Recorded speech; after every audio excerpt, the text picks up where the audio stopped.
Good afternoon. Today is Monday, May the 20th. This Committee of Finance, Diversity, Equity, and Inclusion is called to order. Madam Clerk, please call the roll. Griffin. Here. McCormack. Present. Lisha. Here. Gadwell. Jefferson. Here. Casey. Present. Valencia. Here. Santana. Spencer. Present. Mr. Chairman, you have a quorum. All right, thank you. We have a few guests here today, so I'm going to start out with our guests. And first up, we'll bring up ordinance number 525-2024. If the Community Relations Board with Icons and their team can join us at the table.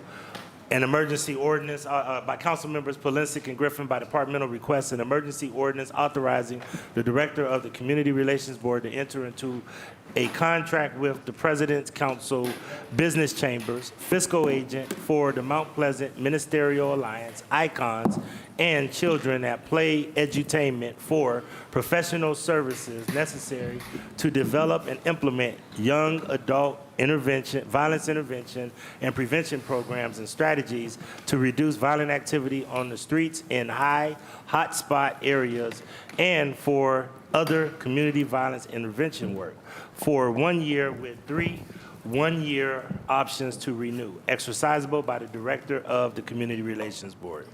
Director Shute-Woodson, this is for $300,000. Did you have any comments to make before we turned it over to any of our guests? Thank you to the chair and to the council committee. We did appear before the safety committee, and the individuals that we have with us today, we're just missing the Mount Pleasant Ministerial Alliance group. Unfortunately, they couldn't send a representative, but we do have Icons and we do have Children Entertainment, or Children at, better known as Children at Play, with Mr. Jihad here at the table, that all have agreed to participate on this project. Again, this project is to work safety in the streets. We're looking to start at 8 p.m. at night, carry over into 2 a.m. in the morning, and to address as many hot spots as much as possible this summer. And then again, rolling over into the school year to help us with K through 8 with some of the uptick of youth bringing in weapons into the schools and helping out CMSD. Thank you. Did any of your guests want to make any comments before we move to the council? Sure. No. Okay. Just as the president and chairperson of Icons, I am for the group. I'd like to thank you guys for entertaining the proposal in front of you. Thank you so much. Thank you. So, Councilman Polinsik, I know this was, I believe, heard in public safety. Did you have any comments? Yes, Mr. Chairman, obviously, my honorable colleagues, and to the director, and to the administration, and to the viewing public, we have a growing concern in the council that there is not enough street intervention, violence interruption in the streets. So obviously I support this, the committee supported it, and the only thing I would ask, and I'll make the Polinsik amendment, that we receive a quarterly report as to who's doing what out there in the streets, because Mr. Chairman, I got to be very blunt, and I've had these discussions, and I want to say I appreciate Director Woodson's engagement as always, because I think out of a lot of people at City Hall, she's the one that really gets it. We have to have more street intervention, especially with K through 8 schools. We need to be more engaged with the CPD out in the street. I long maintain that our problems are not within the rec centers, thank goodness. They're in the street, and that's where we need to have the focus. And I'm hoping with this legislation and this action that we're going to see more of that interaction with the neighborhood groups, with organizations, with the schools, with CPD, et cetera. We, through your leadership, Mr. Chairman, we have directed a lot of money toward violence interruption, and I'm concerned that with some of the groups that we have funded and organizations, that we really haven't seen too much as of this point. So I'm hoping with this initiative that we're going to start to see some action. We're going to start to see some improvement and some real difference in our neighborhood. So I'm here to support it, and I appreciate Director Woodson's understanding of the problem. Thank you, Dean. Appreciate it. Just a couple of questions that I have for Director Shute Woodson, and then I do have Councilman Casey, or if anybody else would like to comment on ordinance number 525. I'll first start off by saying that I've had the privilege and honor of working with a lot of these men and women for quite some time, and they do very good work in the neighborhoods. And I quite frankly tell everybody, a lot of people couldn't understand why we were able to keep a lid on things in the city in the mid-2000s and other things like that. And it's because a lot of the work that these men and women did across the community. I know that Mr. Davis, Mr. Shakur, and Mrs. Davis, as well as Jock and Jaquise and some others, really have an intimate knowledge of the neighborhoods, and I just commend you about the work you're doing. I concur with Councilman Polinsik, which is, why I want to ask these couple of questions. Where are your targets, and how are we tracking where we need to go? Or is a lot of this trouble emanating from the nightclubs? I know that the problem is not always in the schools, but how do we track the origin of some of these conflicts and try to get to the root cause of them? Sure. To Council President and to the Council body, basically, we've been working closely with our safety department. We've been looking heavily over the last year with shot spotter information, and some of that shot spotter information over the years kind of has told us where actually shots are not just being fired, but what kind of establishments are in those areas. So we're looking beyond just bars, bar parking lots. We are looking at convenience stores, gas station where there is heavily loitering going on. And the whole goal of these individuals being on the street is really to engage these young men and women, try to figure out what their needs are. It's basically meet them where they are. And it's trying to actually provide them wraparound services. What we found out is a lot of these individuals do not know how to read or comprehend an application for a job. They think when they see county, that means country. So they're not clear a lot of times of what's being asked. So these individuals have relationships with literacy programs, such as Seeds of Literacy. We're working with Magnet on this, that they're going to be partnering with to kind of refer these individuals to get comprehension reading help, in addition to getting a job. That's the ultimate goal, is trying to make sure that we're placing these individuals in paid training and also being able to get them a job as soon as they're done with the paid training. Thank you. So a couple of other questions that I have is training. How do you have uniform training and uniform protocols for all of the multiple organizations that you're working with? And whose dime is that on? We're as Jaquise Simmons was saying, he should have the mic with him. We're working with also Project Lift, which is going to help do the training of all the individuals you see here at the table. But in addition, it is going to be monitoring and counting the individuals once they're finished with the training. I mean, Project Lift is going to help us with the trauma-informed, how to handle trauma-informed response, how to determine even those, as we said, they're going to be referring people to any type of drug or alcoholism services that they may need help, because we're finding out that people do want to work in construction and so forth, but they cannot pass the test. Thank you. Equipment. How do we make sure that they have equipment? I know that in the past, I'm speaking from experience, that there was always communication devices, insignia to make sure that everybody knew who they were, that they were not police officers, but that they did represent some kind of uniformity. And then I know that there was a hot conversation at one point in time about bulletproof vests, because quite frankly, we're asking some of these guys to go into some very volatile situations at times. So how are we looking at partnering with organizations to make sure that we have some of those tools in place? So we are partnering and looking at the uniformity pieces of it. But again, this is a group, as you said, have worked over the past without bulletproof vests. They really do walk by faith. And so because of the trust that the streets have with these individuals, we haven't discussed the bulletproof vests per se, because they already have the credibility with those in the streets. So their name means a whole lot to them and to the individuals they're going to be engaging with. Okay, I definitely understand that. I just want to make sure that all of our folks are safe while they're out there interacting. Absolutely. And the Last- districts will okay, sure. know who's in their areas as well. We're working Good. close with the commanders, and they will know the actual areas that the individuals and their teams will be in. Good. I always appreciate synergy. I think it'll be good if they have regular meetings with the commander, the council person, the CDCs.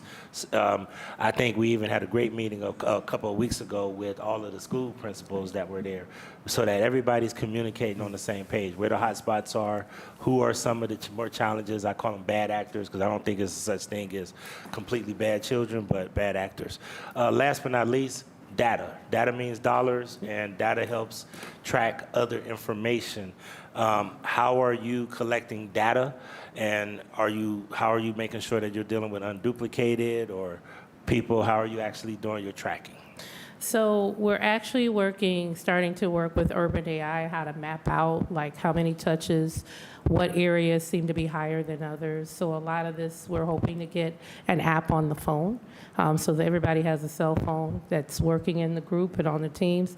So we're hoping they'll be able to tell us in real time that day, that minute, that they're actually engaging, checking off what services from the first time they engage to the second time the engagement happens, and ongoing. The other reason why this team is needed is because, as you know, my team is small, but enhancing this effort will help us stay longer and be more of a mentorship with these individuals. We're not just going to leave them, so it's also tracking how many times, if it's AA that they're going to, how many times that they go to AA, or if the team even went to AA with them. Because we've talked about some of these team members, once they build the trust, they won't be able to just let them just go on their own. They might need that extra support of one of the members of the team.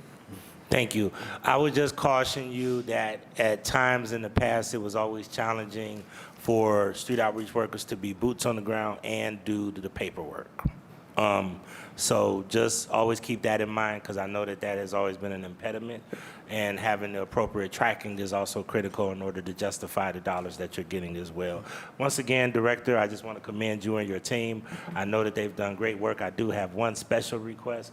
I went to the East 93rd Street Union Branch Library this week, and I promised the young lady she's having a challenge with students coming into the library from E-Prep, and if we could have somebody pay her a visit at Union Branch Library at St. Catherine and East 93rd, because it looks to me like these are K through 8 children that just a little bit unruly and could use some of the mentorship and guidance from some of the leaderships that you're putting together. We can do that. Thank you. Thank you, appreciate it. Yeah, the Councilman Polinsky, you had a follow-up? On the amendment, Mr. Chairman. Yes, on the amendment, do we have a second to Councilman Polinsky's amendment to get a quarterly report? Councilman Bishop has seconded that amendment. Is there any discussion? Well, Mr. Chairman, I just want to make sure within that amendment should read, they need to report to us quarterly onto who have they funded, which groups or agencies have received the funding, where they're located at, and a contact person, because, Mr. Chairman, the other thing we asked for at the committee is that they interact with the council members. So that's the extent of my amendment. Mr. Roberts, do you need Councilman Polinsky to reiterate that amendment? He has it. Okay. Thank you. All right. Seeing no other discussion, all in favor say aye. Aye. Any opposed? The ayes have it. Ordinance number 525-2024. Councilman Brian Casey. Thank you, Mr. Chairman. Mr. Chairman, to the director, just because I'm not familiar with these organizations, we're contracting with the President's Council Business Chambers, correct? And then is that President's Council Business Chambers made up of the Mount Pleasant Minstrel Alliance, Icons, and Children of Play Entertainment?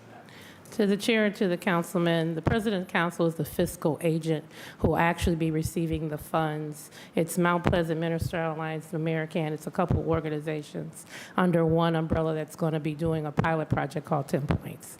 Called what? 10 Points. All right, so we're contracting with the President's Council Business Chambers, Mr. Chairman, to the director, and within that, there's other organizations aside from the three that are listed here? To the chair, to the councilman, that's correct. Okay. And then my other question about how you find out hotspots was answered. Mr. Chairman, to the director, just one other question. Is this a citywide program? To the chair and to the councilman, yes, this is a citywide program, so both east, west, central, downtown area, all will be covered. All right. Thank you very much. Thank you. And just for clarification, Director, I thought that the Mount Pleasant Ministerial Alliance were originally going to be the fiscal agents. To the chair and to the council body, they were till we found out through our law department they hadn't read up their Secretary of State documents, so therefore we had to go another route for them to have a fiscal agent in order to participate. Thank you so much. Councilman Kevin Bishop. Thank you, Mr. President. Mr. President, I just want to offer my support for this program. I think this program will do much needed things for our community, especially the southeast side.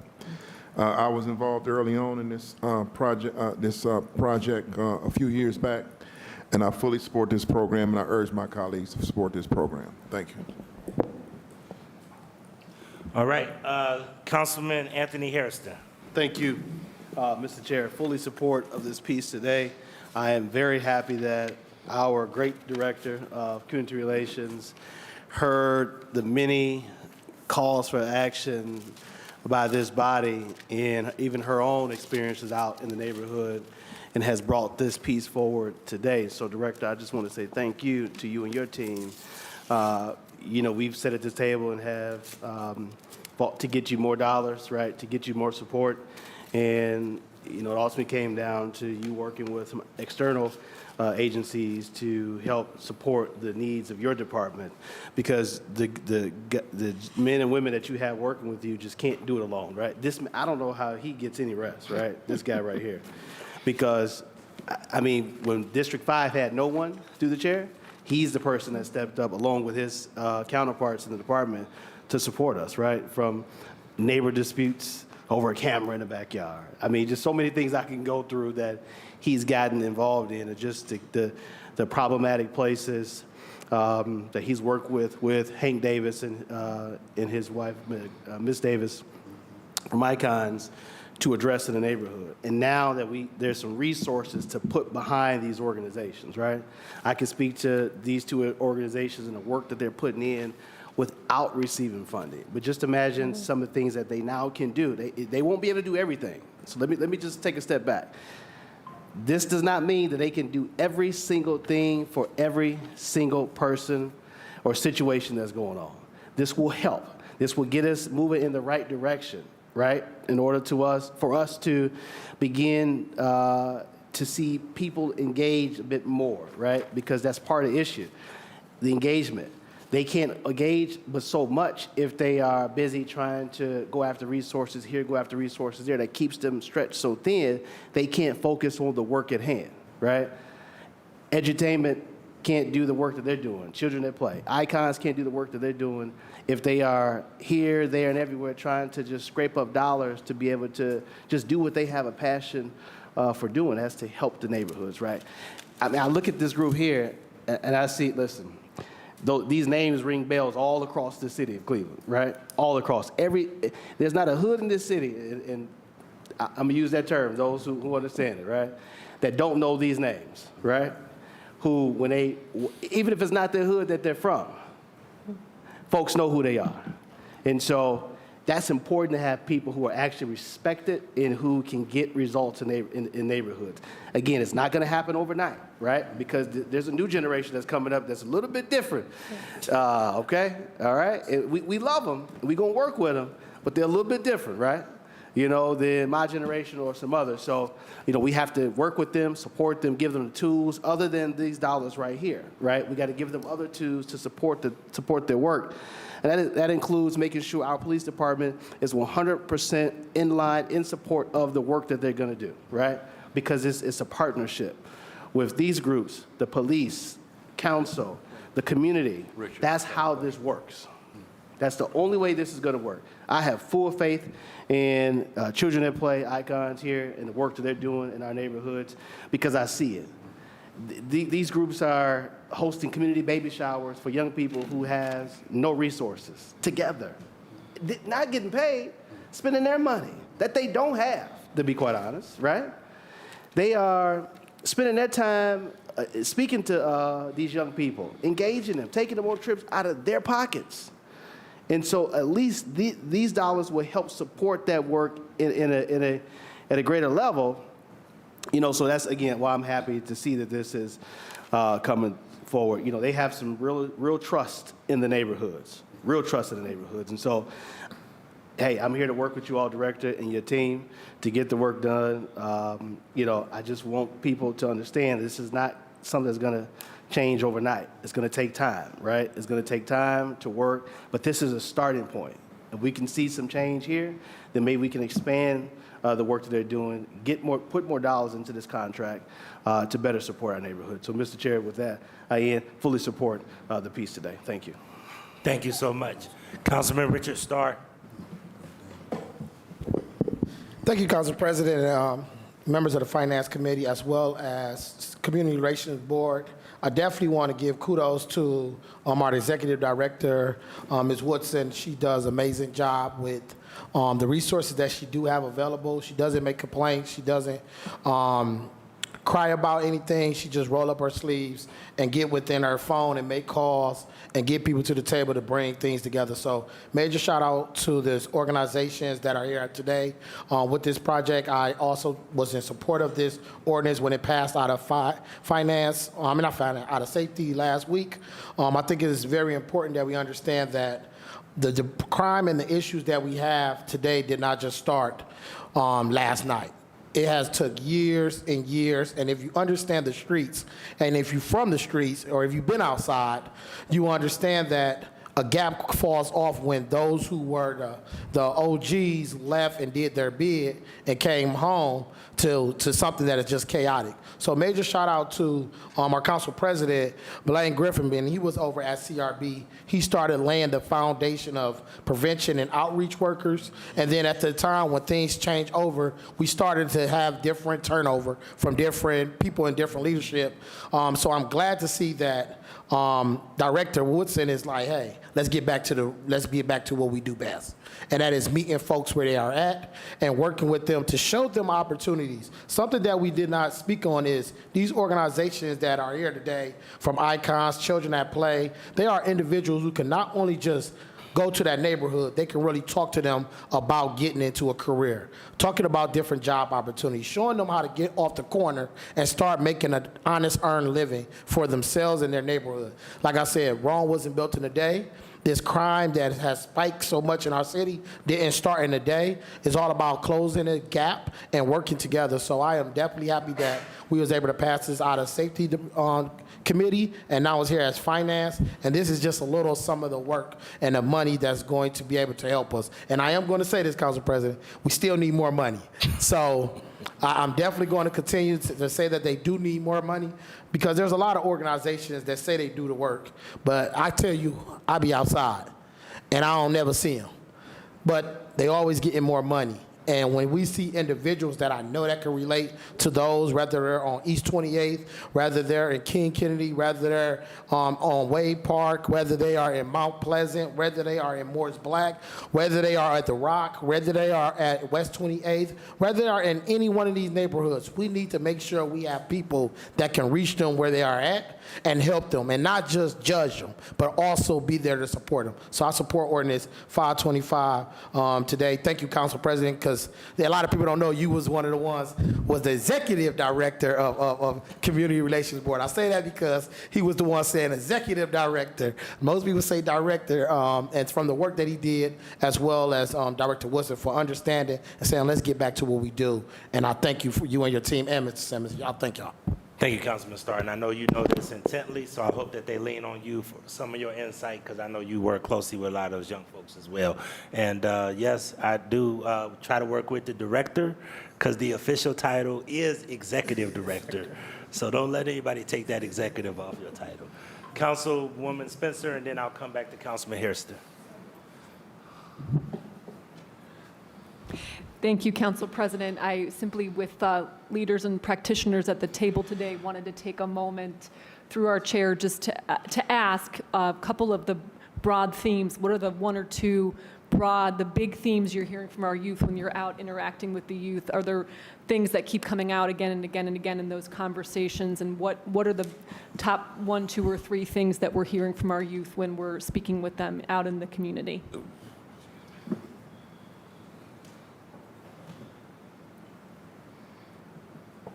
So just as the president of our organization, I just want to say that I do a lot of our documentation, but our folks who work as mentors, they mentor these people that they encounter in the streets and in the schools. So they are the first person voice to the kids. So I'll let Hank speak to some of that.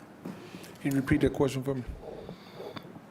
Sure. Through the chair, my question was, as you're interacting and speaking with the youth, what are some of the top 1, 2, or 3 things you're hearing from them about their concerns about their lives and the community? What is top of mind for our youth as you're speaking with them? Employment and safety. And so I asked a question as far as gun possessions. And so a lot of the young people, they answer honestly to me.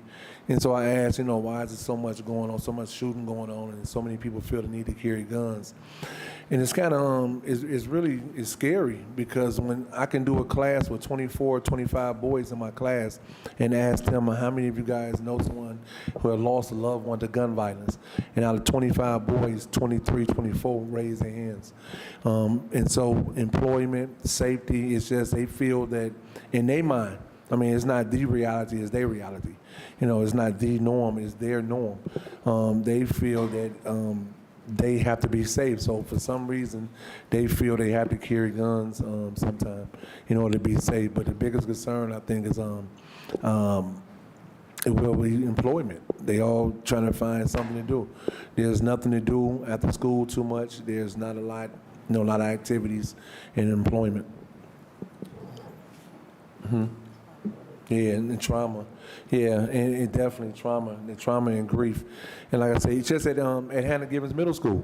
I got 5 boys at Hannah Gibbons Middle School who all fathers have been murdered. Just at Hannah Gibbons. And I have other students at FDR Middle School. And so trauma, and they're not getting, I think, and just to be honest with you, from what I'm being told, they say to me, when they get these organizations that come into the school to come talk to them, I guess counselors or whatnot, they can't relate to them. They don't want to talk to them. They come to them talking above their head and try to address some issues that they know nothing about.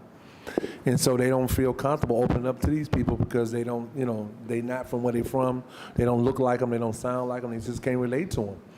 And so trauma and grief is really prevalent in our community. And I don't think they know how to ask for help. And so sometimes some of the actions you see our kids, I think that's a cry for help because they don't know how to ask for help.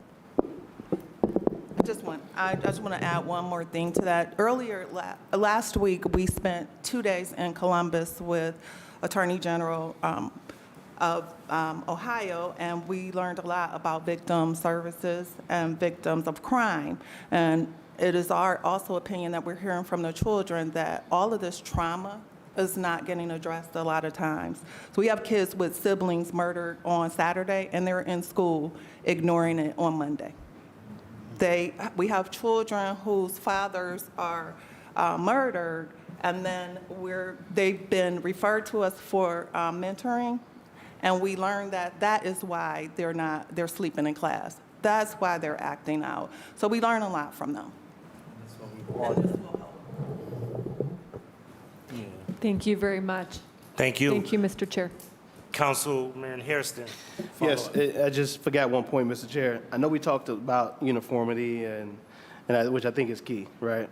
But we also have to remember that they do things that are unique, right? They do things that are unique that's going to reach individuals, that a program or training or a class can't give them, right? So I hope that, through the chair to our executive director, where we don't take away their unique abilities to connect and interact and get things done in neighborhoods because we're trying to follow a policy or a booklet, right? I know at one point that whole safe passage thing was trying to be done with the schools, But part of the problem was, and there was some good results, right? Our young man from your department, give me his name again. Oh, Deontay Phillips. You know, great work, right? But even they had to go off path and do what they knew they needed to do in order to connect and get results, right? So trying to have these groups go by a booklet or stick to a plan, right? It just won't work, right? You got to have flexibility in order to let them do what it is that they know how to do, right? Now, granted, you want to keep some things within reason, right? And that is all about the interactions that you have with these groups, making sure that they are doing what it is that needs to be done, but within reason. Mr. Chair. Yes. And with that said, can I jump in there one more time? Please. And so when he spoke about the different the techniques, and so for example, you know, we focus on the high spots. We're gonna focus on those and do what we can to try to help with those situations. But we can't focus too intensely to the point where we're not paying attention to the next younger ones that's coming up behind them.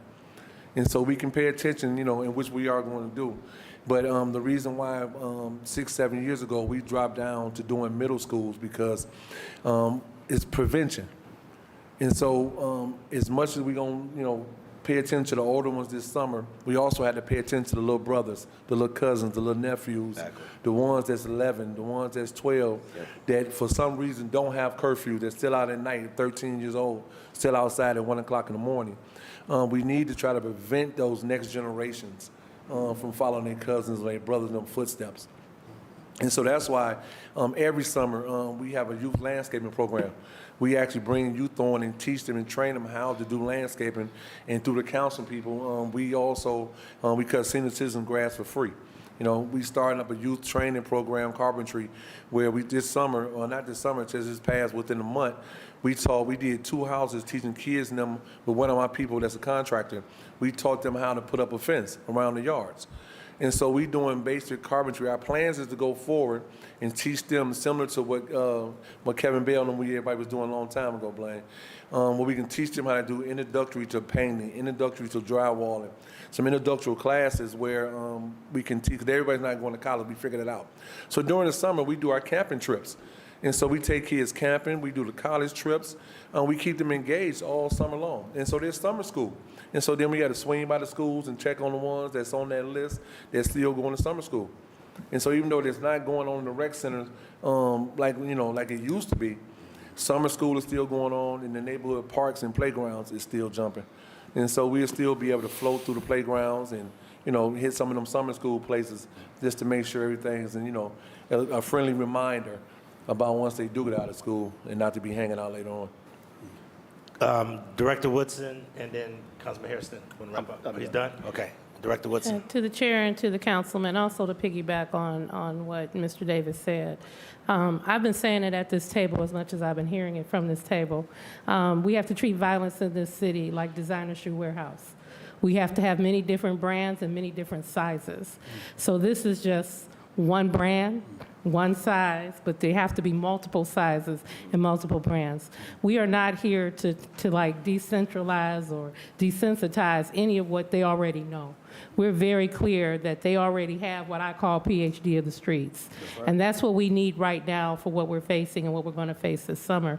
So a lot of the data, even though we say data collection on the phone, trust and believe, when it comes back, it'll come back to my shop and we'll have assigned people to formulate that and also to get you the quarterly reporting.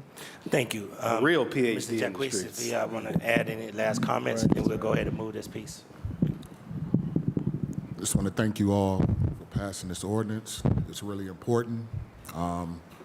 As Councilman Starr and Councilman Polensek have both spoke, 6 people can't do the work. We need help, and I really appreciate the help that you're bringing us today because I know the experience of these groups. I've been in partnership with these men in the field way before a dollar touched the table, so I know their work. But I just wanted to go back to something that Councilman Spencer asked. Youth want employment, they want safety, based off of what Hank said. But they also want to be heard. That's right. It's seen. Enough of our youth are feeling like they aren't heard. They say that we invest money in programs that don't mean a thing to them, that they're not interested in. They ask that they be heard in order to come up with a plan that better serves them instead of what we think they want. So I think I said it last week at the table. I would say it again today. I ask that we start having these conversations with youth, both in our rec centers and at our schools, to find out what it is that they want to do and what they're interested in. Because at 50, none of what they would want to do would probably interest me, like none of what they want to do would interest us. But a common ground and bridging the gap could bring about something that could be very productive and exciting in our city for the kids to hopefully turn this around. Well, first of all, thanks, everybody. I think this was a very good good understanding of how this works, and I think that the listening public, really understands that. Director, you said something that really was near and dear to my heart, and that's alignment. Everything that we should be doing should be invested in alignment. When you mentioned ShotSpotter, you're deploying people out there to actually get involved after ShotSpotter or in those hotspot areas. When you said about workforce, we just put $10 million into a built environment. We're doing a work fair, a job fair on May the 22nd with Councilman Conwell and myself and the Laborers Union, United Laborers Union, and Cordell Stokes. We're investing money in programs at these centers. Chief Pryor Jones, who is in the audience right now, has a multitude of things around trauma-informed care and everything else. There's no reason why all of these programs and all of these investments that we make shouldn't be aligned with each other, and we should be able to tell some great stories about outcomes with some measurable statistics. So I hope that we're aligning all these things, but that really did my heart well to hear that you're actually aligning your program and what they're doing with all of the other things that we're doing. So thank you, and keep up the good work, guys. Be safe and continue to work with us. Thank you. Ordinance number 525-2024 stands approved. Please sign on. Hold on, Mike. Hold on, I got two guests, and hold on. Where is Habitat? Okay, so let me do these two real quick, Mike, and then I'll get the Habitat.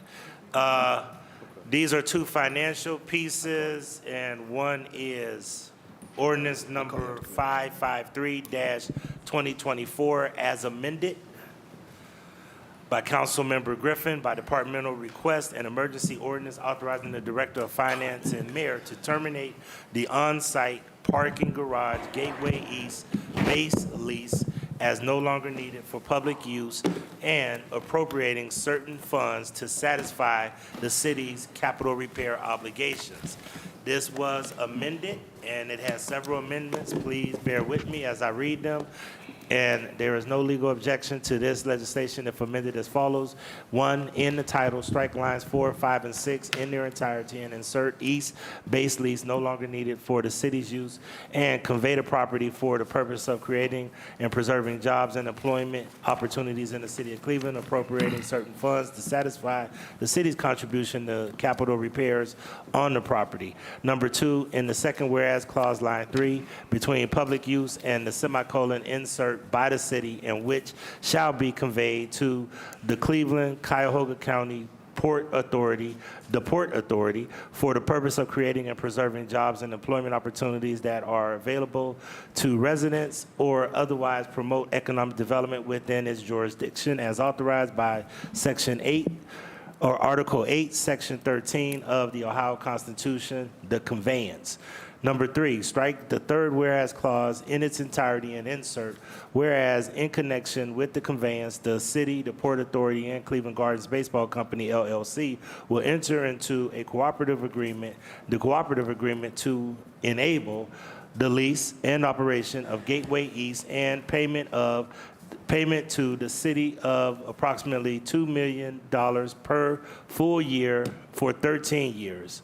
Said payment to fund the city's required contribution to the repayment of ballpark improvement project bonds to the extent not needed for bond debt service payments for capital repairs at Progressive Field, pursuant to the team sheet attached to the agreement entered into among the city, the county of Cuyahoga County, of Cuyahoga, Gateway Economic Development Corporation of Greater Cleveland, and the Cleveland Guardians as authorized ordinance number 844-2021, passed November 29th, 2021, the term sheet. And number 4, in section 1, line 3, strike the on-site Gateway parking garage, Gateway East, and insert Gateway East. And in line 4, after public use, insert by the city and its conveyance will further promote economic development within the city as authorized by Article 8, Section 13 of the Ohio Constitution. Number 5, Section 2, lines 3 and 4, the on-site Gateway parking garage, Gateway East, and insert Gateway East. Number 6, in Section 3, line 2, after expenses, insert for Gateway East, and in 3, strike no and insert numbers 65 SF001 and 7, strike Section 4 in its entirety and insert Section 4. The Director of Finance is authorized to receive payment of approximately $26 million in total, subject to acceleration in certain cases, to be paid as 1, approximately $2 million per full year for 13 years, and 2, additional payments from the Port Authority pursuant to cooperative agreement to the extent permitted by law relating to the lease operation, including the sale of sponsored signage and the sale of Gateway East. The payments received pursuant to above are to be placed into number 65 SF001, and this council hereby appropriates said funds to be used to pay the city's required contribution pursuant to the term sheet. The payments received pursuant to above are placed into Fund Number 65 SF001. Number 8, in Section 5, Line 2, strike a cooperative agreement and insert the cooperative agreement. In Line 4, and between all and approved, insert to be, and in Line 5, strike file number 553-2024 and insert file number 553-2024B. This was approved 5/16/24 by Stephanie Melnick, and it was also approved by Mr. Director Joyce Wang, Director of City Planning. Wow, okay. So, Director, floor is yours. Okay. Thank you. Chairman, Council, thank you for hearing this ordinance. And I thought I could give some context. Well, first, I guess, let the guests introduce themselves so everyone knows who's at the table from the ball club. Hi, I'm Joe Sindarczyk, Senior Legal Counsel for the Guardians. Neil Weiss, Executive Vice President, CIO, and Civic Relations. Terrific. So what I thought we could do here is walk through some of the context, explain the rationale for the proposed transaction, and then open it up to questions. Happy to answer any questions that Council has on the sort of deal structuring side, and then Joe and Neil from the ball club are here to answer any questions with respect to their plans to operate the garage going forward.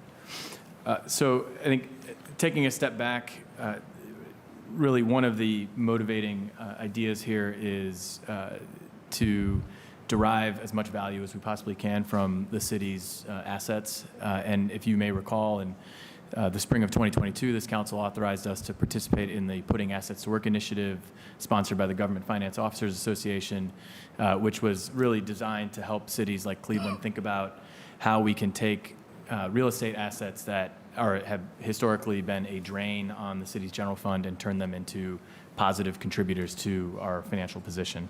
And this transaction is designed to do that. So within that context, and I'll get to the numbers in a second, there's some really important components here to remember with respect to the arrangement at the garage that was entered into in the early 90s when Gateway was created. The garage was constructed, the ballpark and the arena was constructed to provide for the teams to the then Indians to remain downtown and for the Cavaliers to move to downtown from Richfield. And the garage was a key component to that effort to provide for the parking needs for those facilities. Under the agreements entered into in the early 90s, there are set-asides for each team for each of their events. For the Guardians, it's a 1,250 spot set aside at the garage. For the Cavaliers, it's 1,350 spots. It's really important because it makes it challenging for us as not one of the primary users of the facility to manage it as efficiently and effectively as possible. The other bit of context that's important is under the ballpark improvement plan agreement entered into in 2021, there was a purchase option, an obligation of the city to contribute $2 million to the capital repair fund for Progressive Field. And that pledge was specifically of parking garage revenues. And that has made it, those two factors, the sort of reservation of spaces plus this $2 million annual contribution requirement, make it near impossible for us to operate the facility in a break-even or better fashion. So really, the goal here from the administration's perspective is to help solve that problem, to put us in a position where we're not drawing out of the general fund to make up shortfalls with respect to the operating revenue of Gateway East Garage. It's also important to note where our property interests lie. So the city owns the facility.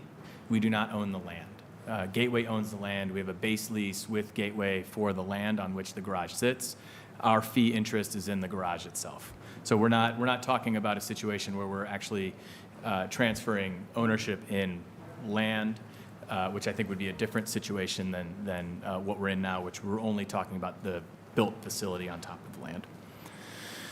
With respect to the numbers, if you look at the last two full years of operations, 2022 and 2023, the operating revenue of the garage with respect to the commitments to use the garage revenue was minus $1.65 million. So in light, with respect to the operations of the garage, paying SP Plus to manage the day-to-day, all the various other expenses, personnel, otherwise, of operating the facility, plus the $2 million capital repair contribution that we're obligated to make, the city has lost just over $1.6 million in the last 2 years on the garage. That money has come out of the general fund to make up that gap. And so what we're trying to do is prevent that. And as a result, the way we've structured this transaction accomplishes that objective. So we have this $2 million capital repair obligation. Under the terms of the proposed agreement, the ball club would provide a $2 million payment each full year of the agreement, which would satisfy our capital repair contribution requirements. That would come without any of the operational responsibilities of the garage, any of the capital repairs, et cetera, of the garage. And then in addition to that $2 million per year payment is, as part of the purchase price, 20% of any signage revenue that the ball club generates by placing sponsor signage on the edifice of the garage.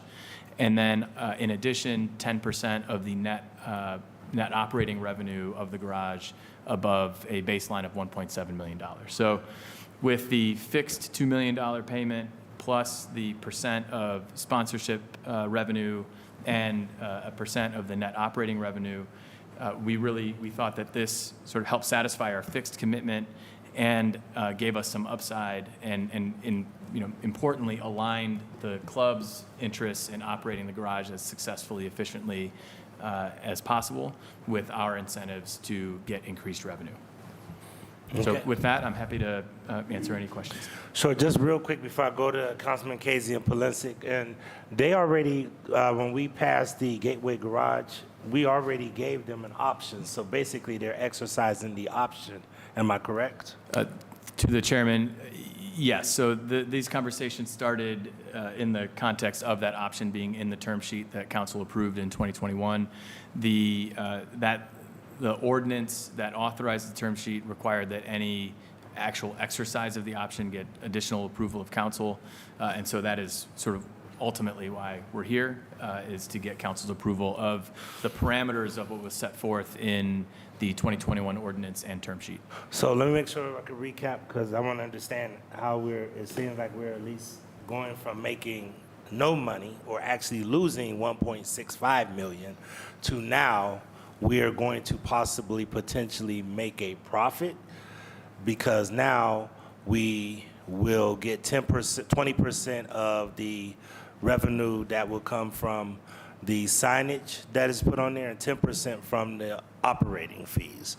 So what is the amount that we calculate or estimate that we will probably get back every year due to these moves? To the chairman, I'll defer to Joe from the club in terms of some estimates for discussion purposes. I think that the challenge in estimating future revenue on the other two items, the signage and the operating income, is that those are variables that could move over time. I think what was important for us in this negotiation is that the $2 million is fixed. The contribution to the capital repair fund, that's coming irrespective of how operations of the garage go. And then if and when operations of the garage do well, sponsorship signage is sold, the operations are made more efficient, the user experience is better, so more people park there, then we see some of that upside as well. And I think, and Joe can speak to some of the order of magnitude on an annual basis of what that upside might look like. And I know we're looking at estimates, but Joe, we're in first place, so we should be selling signs and signage at about 3 times as much as it usually is. But go ahead, please proceed. Well, to the chair, there's absolutely no doubt our signage value is slightly higher right now. But I think just to try to put a little perspective on it and to go back to when we were sitting here with you in both finance and in city council, the option that was created was interesting. For those with really good memories, you might also recall that we were going to purchase and did purchase the adjacent development parcel as part of that in order to, again, to eliminate a city contribution. But we were also a little bit, how do I say? I wouldn't say a little disengaged on it, because the idea that was initially being floated was that we would pay upfront approximately $25 million to purchase the garage, and that didn't square with any valuation we had. We had several valuations.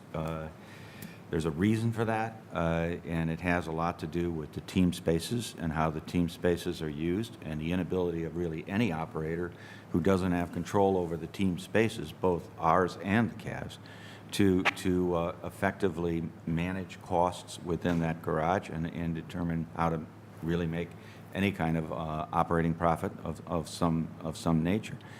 So it was really unlocking that transaction and getting to this transaction that created the opportunity for both sides to get out of it with what they really felt they needed. And in the case of the city, it's clearly the opportunity to get out of what could only be cascading payments out of the general fund over time. And in the case of the Guardians, it buys us the time and the opportunity to reform the garage from an operational standpoint and partner up with the Cavaliers to use the spaces that are available. And I know, the number one question is, what makes you think you guys can do that? And we think we can because we're introducing one new revenue stream, that significant revenue stream, which is our sponsorship signage on the walls. One thing we do know from our history, we haven't operated the garage, but we sure have operated sponsorship signage. We know what its value is, we know how to monetize it, and we know how to bring it to the market, which is why we feel that that particular piece of the puzzle is never going to be in doubt over term. Operating revenues, as Ahmed described, are going to be, it's going to take a little time. we're going to need to implement some things that we feel can make our operations a lot more efficient and a lot more opportunistic. But the garage is tough. Anybody who's ever used the garage knows that it's kind of tough to get into, tough to get out of, and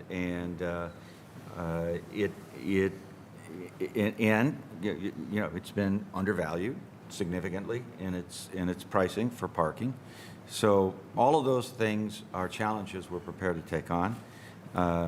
But the number one thing that is here is the opportunity to have time to work with that. Thank you. I have two people that are scheduled to make comments, Councilman Casey and Pulisic. Thank you, Mr. Chairman. First of all, to Mr. Weiss, I want to welcome Jonathan Rodriguez to the big leagues. Hopefully that will satisfy our right field position. But that's another. I have nothing to do with that. But I know you didn't. I know you didn't. Yeah. But Resident baseball man. a couple of things, Mr. Chairman, to whomever can answer. How much currently? Who gets all the signage and sponsorship money off the garage? Through the chair to the councilman, there are no revenues of that nature. We have signs that are there. If you've been to the ballpark recently, you've seen the Block C. Please speak into your microphone. I'm sorry. I won't be able to hear you. Yeah, we have signs there that are a Block C sign, and there's also a banner. Right. They're monetizable, but they're not monetized today because we don't control and own the garage. Okay. And then, Mr. Chairman, to our CFO, how much are we obligated a year to put into capital improvements to Progressive Field? Through the chair, there's a few in the term sheet from 2021. There are a few different commitments. One is from the garage revenues of $2 million. There is another amount of $333,000 a year, and then another of $350,000 a year to be contributed to the ballpark. So this transaction, I think, in its upside, depending on how operations go, could solve all of that need. But at minimum, it covers the contribution that is earmarked from parking garage revenues. So,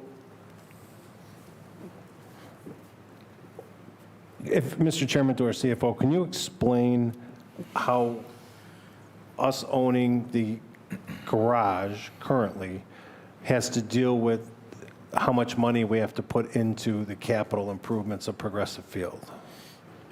Through the chair, yeah. So in the 2021 term sheet for the ballpark improvement plan, the city specifically pledged $2 million of revenue from Gateway East parking garage.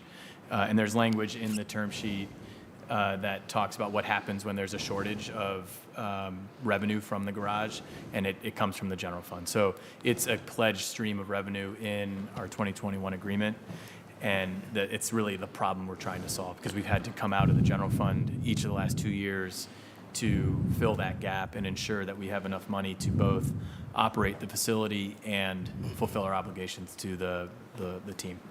All right, and then,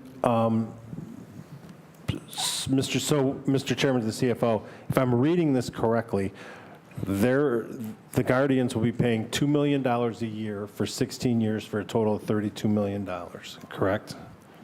Through the chair, for 12 and a half years is really the true duration. All right, Mr. Chairman of the CFO, what was the appraisal of the garage? What was it appraised at? Through the chair, we did not conduct an appraisal. Mr. Chairman of the CFO, so we're selling a garage that we don't have an appraisal on. What if it was to appraise at $80 million? Through the chair, we do not believe that. We don't know that, though, because we don't have an appraisal. It could appraise at $2 million, and then I'm going to look at these guys and say, why are you paying $25 for something appraised at $2 million? I always believed that the city, when they had to sell an asset, had to sell it at market value. We just went through this with Habitat for Humanity earlier this morning, selling them a piece of property that was valued at $65,000. So, Mr. Chairman, to the CFO, how did we come up with this number if there's no appraisal on the property? Through the chair, we use the amount that was in the term sheet and in the ordinance from 2021 as the agreed upon amount. So we started, this whole process started with that agreement in place, and we worked the numbers out from that. So we weren't starting from scratch on this transaction. And Mr. Chairman, to the CFO, was there an appraisal done in 2021? Through the chair, I was not here. I know you weren't. So we don't know if we're getting a good deal or not. Through the chair, if the appraisal is the measurement, no. I think if you look at the cash flow, sort of the operations of the garage, and from that perspective, then we're taking something that is presently a negative on our balance sheet and turning it into a positive. All right, Mr. Chairman, then to the CFO, we're getting $2 million a year for 13 years, so we're selling it for $26 million. And then if I'm reading this ordinance correct, we're taking that $2 million and we're putting it back into Progressive Field for our obligation to the capital improvements of the facility. So, Mr. Chairman, to the CFO, we're technically, at the end of the day, as Councilman Polensek would say, getting zero for the garage. I understand that we're not getting cash up front, right? But basically, over 13 years, at the end of 13 years, we will have nothing to show for it except $26 million going into capital improvements at Progressive Field. Through the chair, I would offer that by virtue of the proposed transaction, we are avoiding the need to spend $26 million out of the city's general fund. All right, Mr. Chairman, to the CFO, how much per year does that garage generate? Through the chair, so 2022 was $2.4 million. In 2023, $2.8 million. Operating expenses those years were, in 2022, operating expenses were just over $1.2 million, and in 2023, just under 1.5, and that does not include the $2 million obligation to the ballpark. So in each of those years, we operated the garage at a minus, and 2022 is just about $760,000 negative, and in 2023, approximately $900,000 in the negative. And Mr. Chairman, to the CFO, that's at a rate of $20 per car, correct? Correct. Which is extremely low for parking around a major sporting event, when we know that if you park for another event right across the plaza, it's $60 to park for an event. So we still made money, correct, at only being $20 a car. Through the chair, we made, if you exclude the $2 million that we have to contribute to the ballpark and any capital expenses, we made money. When you layer in the need to make capital investments in the facility and the $2 million annual contribution, we've been in the negative. And we would have, if you layered that $2 million payment over the last 5 years, there isn't a year in which we would have operated in the positive. All right. Mr. Chairman, to our friends here from the Guardians, if you're hearing that this is a financial drain from the city, how do you anticipate, or why would you want to purchase something that is already operating at a drain? Through the chair to the council member, couple points. The first is that and I don't mean to get into the intricacies of this transaction, but one of the ways this transaction is operating is through the Port Authority, and that's being done in order to maintain the tax exemption or the tax exempt status of the garage. If we actually purchase the garage, or for that matter, if anyone purchased the garage for straight cash or some other consideration right now, that garage would then become a taxable asset, and the property taxes, when added to the already slim operational profit that's there, would pretty much drive the value of the garage. Our own evaluations were, approximately half. And so from what the purchase price was set at in the actual option. And so part of it in terms of why we think we can do it is transactional. A transaction has been designed here that allows us to improve the operation of the garage, partner with the Cavs, and get a better operating relationship, enough time to do that, and the continuation of the tax-exempt status that would allow that to take place. And without any or all of those, you really wouldn't be able to put this deal together. There's so many spaces that are reserved to team control that drive down the value of this garage because the teams basically don't return any of that revenue to the city, and so the only way you really could ever get over the top of it in any win-win scenario would be for the teams themselves to become more efficient about how they do it, but be incentivized to do it. Okay. I'm sorry for that. That's all right. And Mr. Chairman, to our friends at the Guardians, will the Cavaliers remain, or will they retain their 1,350 spots? Yes, at a minimum, they'll retain those. One quick correction there. It's even worse than that. The 1,350 are the free spaces that exist for an event on top of the 250 spaces each team has permanently over the course of the season. So the net spaces during an event for the Cavs is 1,700, and the net spaces for us are 1,500 in any event we run. And with 2,150 parking spaces in that garage, the ability to pick up revenue, even if you support significant price increases to the ticket model, are very, very slender because you're not marketing those tickets to too many people. Yeah, if I can add, through the chair to the councilman, if you were going to sell this asset on the open market, the third party purchasing it would only have about a quarter of the available spaces to sell and make a profit. The rest are reserved for events and front office spaces, and so that would be a very difficult sell, setting aside that the appraisal is probably half of what the $25 million actually is, because today, post-COVID, there's very little transient parking and monthly parking. Because if you come down on a non-event day, it's mostly empty.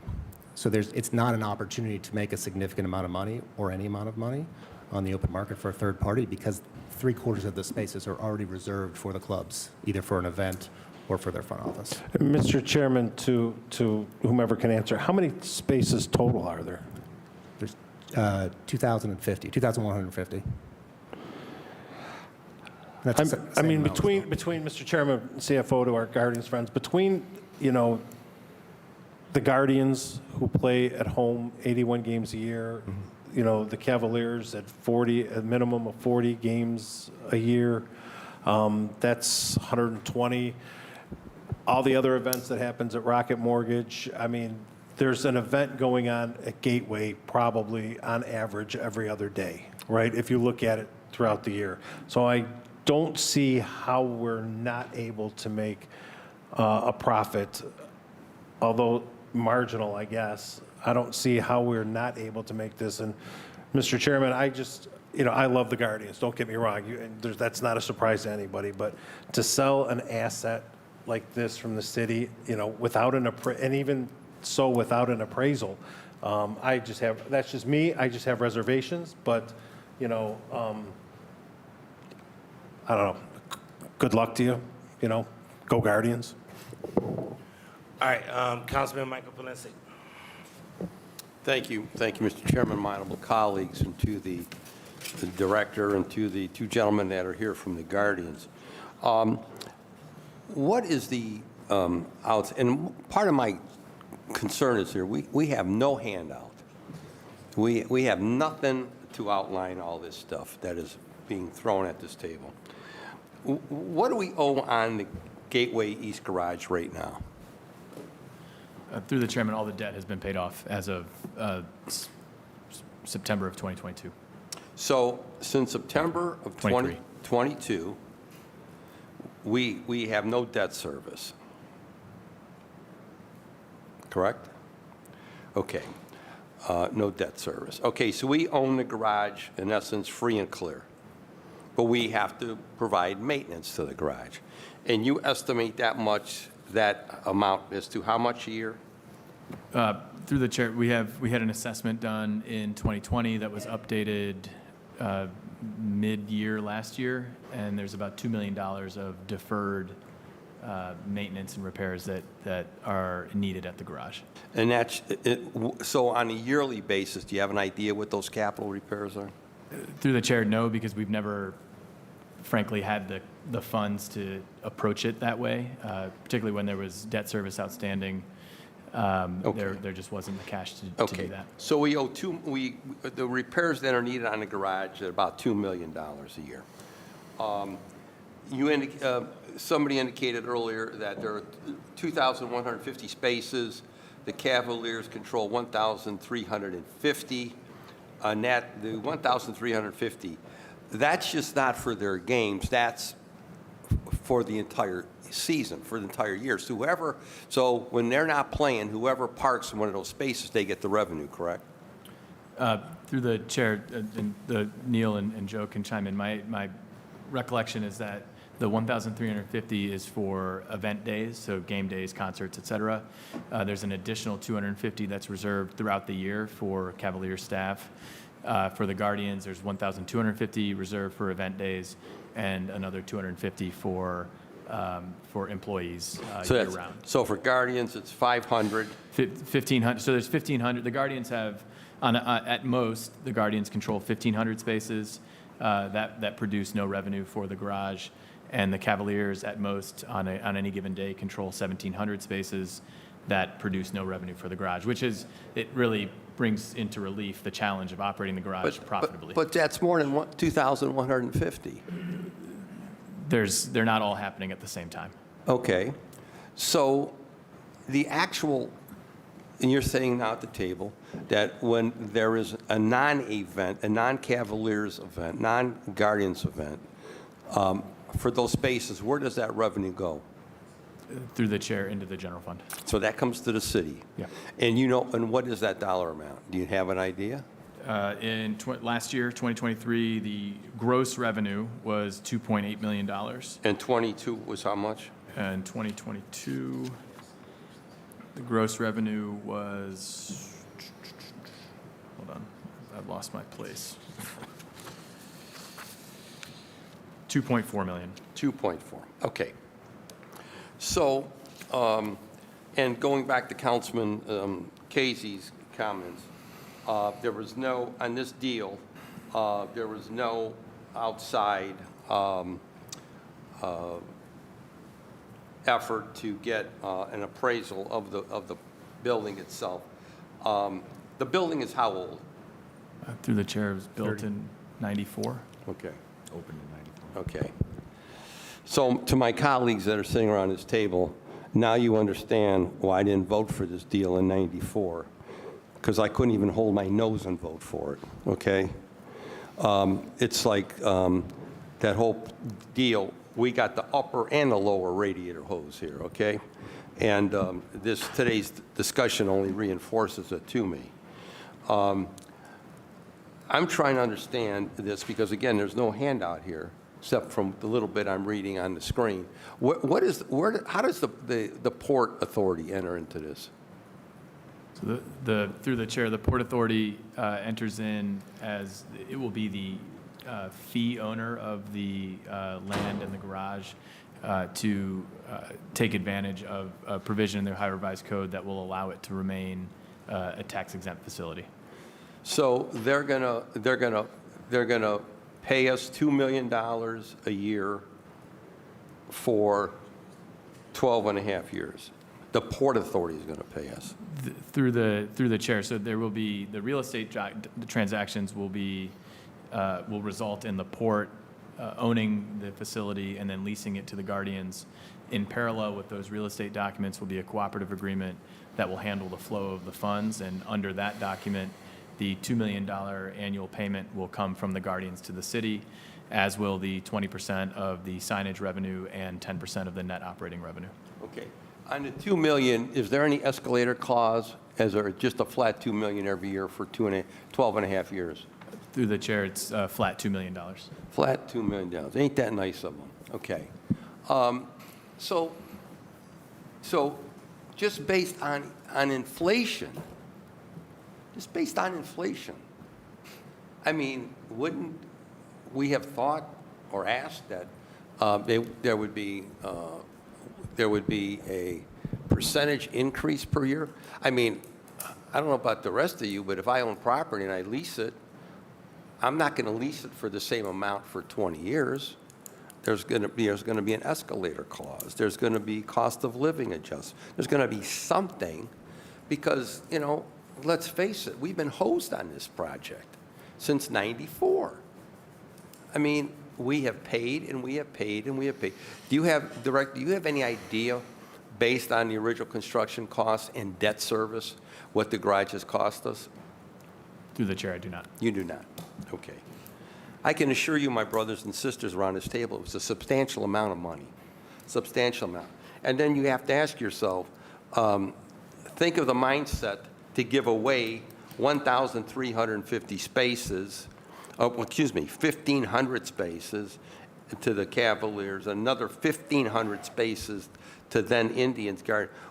Think about that ridiculous decision that was made here. But it was all made with we got to keep the teams, and we got to be a major league city, and da-da-da-da-da-da-da.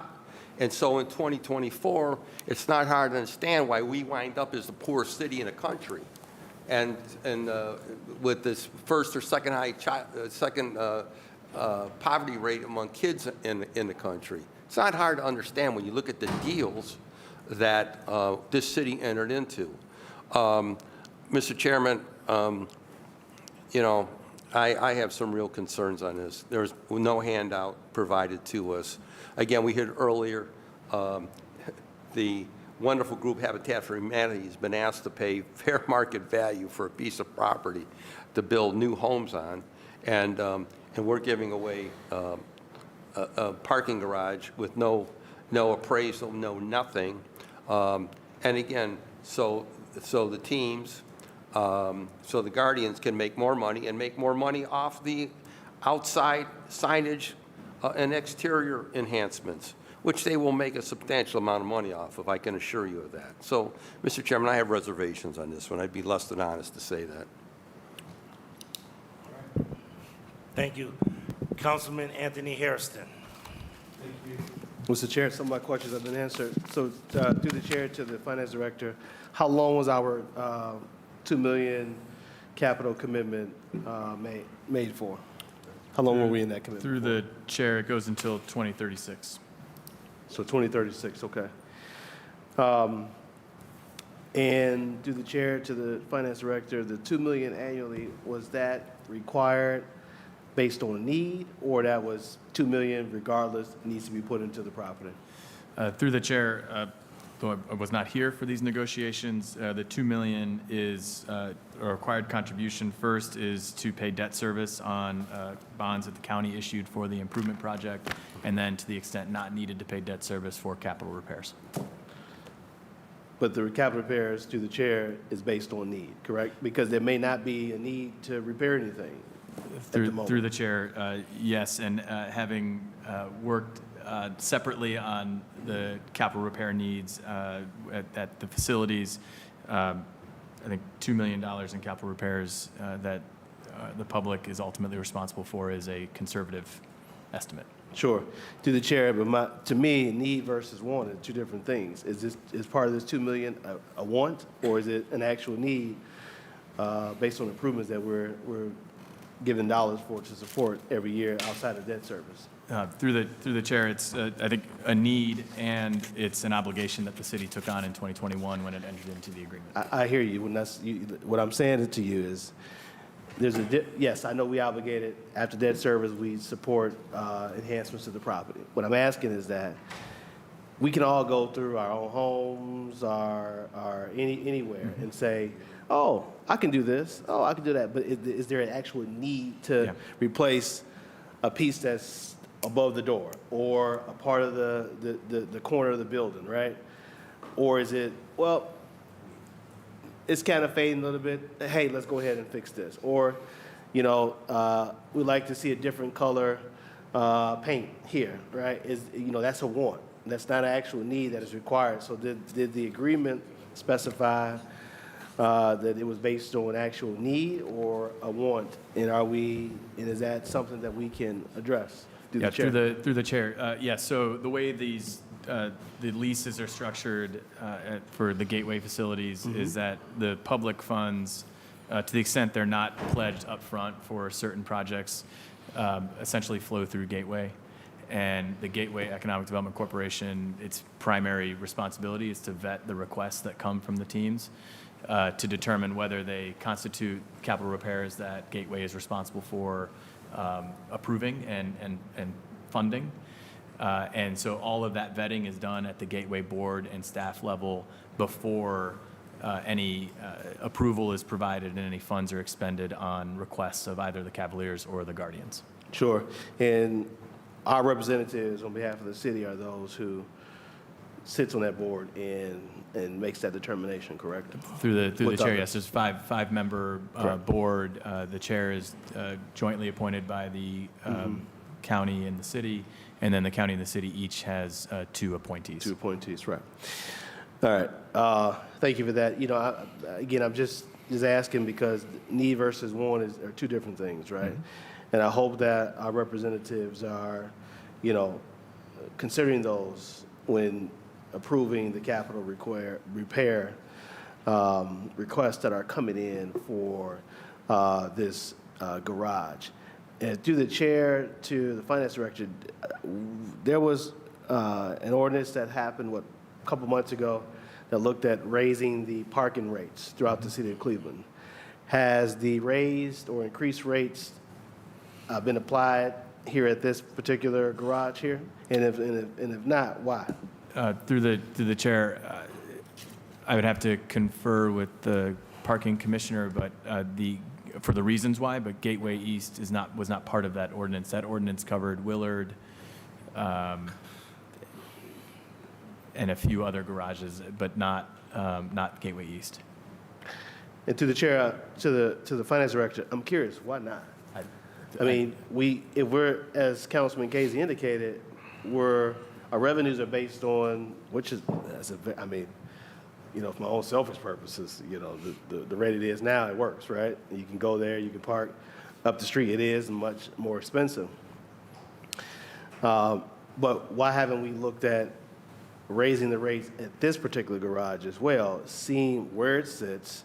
You're near the ballpark, the arena, casino. I mean, this garage is very well placed or positioned around many of the attractions around that's happening downtown. And so I'm not understanding why we did not look at raising the rates for this garage as well, like we did the others, because that very well could address our issue with the gap support that we're providing annually for the operations of the garage. So I would ask that, besides evaluation questions, why wasn't that done? And what projections based on the spaces we do we have to operate based on the revenues that we have received, based on that dollar amount that we charge for parking, that why didn't we do any projections or not any projections, but just why didn't we include this garage? And then subsequently, projections on the potential revenue that could have been generated if we raised the rates at this particular garage as well. So I'm not sure if there's an answer to that, or I see you shake your head. I don't know. Yeah, okay. Thank you. And through the chair to the director, what has been our debt service payments over these last few years? What have they been coming in at? Through the chair, we paid off the debt September of, I believe it was in 2022. Oh, we paid it off in 2022. So, okay, so we have no debt service left. Okay. And just to go back, so I'm clear, the $2 million debt service first, capital repair second. So now that debt service is cleared, all $2 million will go to capital repair. Through the chair, so the debt service we paid off was the city's debt. Was that the we city's debt, issued okay. For the garage, under the ballpark improvement project, the $2 million is pledged to, as one of the sources to For the repay improvement. debt that the county issued for the There we improvement go. project. All right, and so that's important, so for the people who are watching, there's two tracks there. Our particular debt service and then improvements that were made at the facility. Okay, so for the debt service for the improvements, what has that been? Through the chair, I'm not sure what the county debt service is at the moment. So we don't know that. Those are county bonds, not city bonds. I hear you, but we leveraged our asset to help support that, right? So I would think that we would know what those payments are, right? Through the chair, we can find out, but we're obligated to send the $2 million over. Right, I understand our obligation, but we want to know, right? I mean, I would think that we want to know what, it's our asset that we're leveraging to help support renovations that happen at the ballpark and the surrounding properties. Mr. Chair, I also shared some concerns here about, letting go one of our assets here, where it seems like that some due diligence has not been done in terms of rate increases at the lot that could have generated additional revenue. I get that, this would be no gain for us, except the fact that we don't have to come out of 1.6 million between 2 years. If I'm not mistaken, Mr. Chair, to the Finance Director, you said 1.6 million over 2 years, correct? Of operating loss, correct. Okay, so $800,000 each year that we've been losing on the garage, and that's based on a very, very low parking rate that we charge at the facility. My point to you, Mr. Chair, why didn't we explore, as I asked the Finance Director, raising the rates so that way we can keep the assets, support our obligations, and maintain our ownership of this asset in downtown Cleveland. Thank you, Mr. Chair.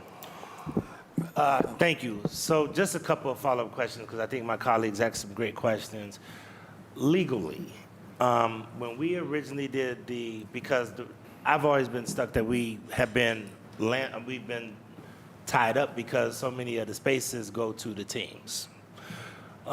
Legally, are we able to renegotiate those deals, or did we settle ourselves with this a long time ago that pretty much we're only going to be, especially on game days, only be able to make a profit off of a third of the spaces in there in the building, no matter what we charge?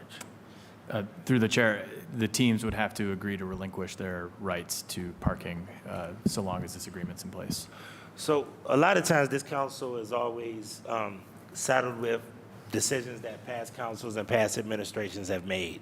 And I understand the dean's concern because, it's hard when you know that you've seen this car wreck coming probably a long time ago. Oh, man. But I do think that we have a challenge with that we're subsidizing and doing this, and if we're trying to get the golf course off of our books, and we're trying to get all of these other institutions off of our books, because as our colleague Councilwoman House says, we're trying to manage too much stuff without having the ability to make the capital improvements or manage it appropriately. I understand everybody's concerns.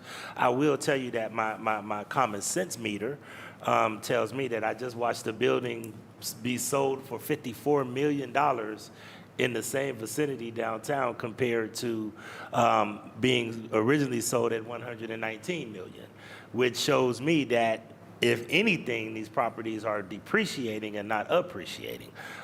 Even though I do think that there is very valid questions about the due diligence that has been needed for this, when I look at the dollars and cents, this asset is really not, we're not legally in a position, or do we have the flexibility to maneuver to actually make a profit out of this unless we actually renegotiated terms with the teams, which quite frankly, I'm looking at Mr. Zendarczyk, and I don't think that's something that's going to be on the table. So I see this as an option for us to at least stop the bleeding. Should and could there have been more due diligence in how we can probably, maximize the money potential of this asset? I do think that it would have been good to potentially get a little bit larger percentage of some of the revenue And how did you end up, if I could, with the 20% and 10%? How did you come up with those numbers, and how did that come up? And has been any possibility of those numbers increasing? There was, to the chair, there was considerable discussion around the model that concerned getting the best opportunity to not have the city have to continue to pay further in the future. When we looked at that from the sponsorship signage standpoint, we looked at that with the idea of overweighting that because we felt that those were signage rights that were reasonably valuable, and because of that, reasonably certain. On the percentages relative to operating, which was the 10%, the issue there is different. Taking on the $2 million payment, even though it goes to fund capital repairs that are the public's responsibility, taking on that $2 million payment, there's no model we could come up with that would have had us being profitable or on the garage for a number of years. So we agreed to take on that risk, chiefly because we were looking to improve our fan experience. And we think our partners, the Cavs, in terms of the garage operation as well, would see it the same way. For both sides, from the team standpoint, improving that fan experience takes on considerable value. So we agreed to take on the risk around those percentages, which were basically designed to make sure that we could hit the $26 million target. That was, when we started these discussions on the table. And I know that you said, Mr. Zendarczyk, that the actual estimation of how much you would make off of selling the signs, do you have any ballpark number of what you anticipate making off of those signs? To the chair, yes. We, at 20% over term, we figured that there would be a return of over $1 million on a conservative basis to the city. And that would be the 20% amortized over time. We're limited as to how many signs that can actually be on that building, and that limitation probably is a fair one.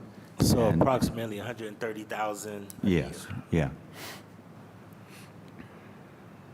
Can any of this money be used for any other repairs besides the parking garage? I know that there's been several discussions about other repairs with the Gateway Plaza. I know that we've done some with the Progressive Field, but then also I know that the Cavs have about an $11 million ask. Can any of this money ever be utilized by the Gateway Corporation for anything other than the garage? To my colleague's point, if there's not $2 million worth of need, then can that money be diverted anywhere else to offset other costs? To the chair, to the extent, hopefully I've got this right, but I think that is a dedicated fund to fund capital repairs and/or bond payments, where that $2 million that we're talking about in this transaction ultimately goes. I don't think any other use could be made for it.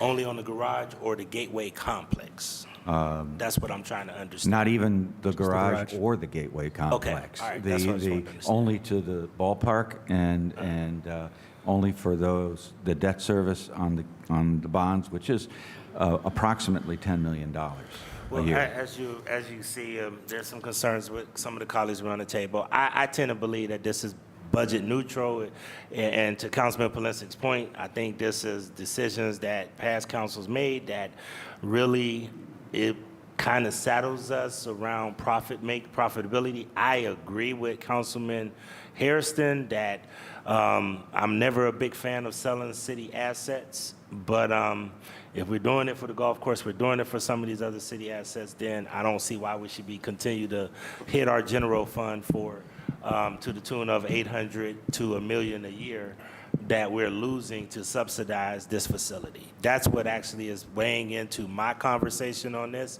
And I think the deal's been cut a long time ago when they gave 3/4 of the space to the teams. And unfortunately, I think parking is a lucrative business, and I would have loved to see us probably hold on to that a little bit more, but I know that, quite frankly, ladies and gentlemen, that's the big discussion that's taking place with the Brown Stadium right now, is that everybody wants a piece of that parking revenue. So I know this is a tough one. I know this is always complicated, and to the dean's point, it would be good to have, we have a bunch of council people, believe me, that call me every Saturday because they read every piece of legislation.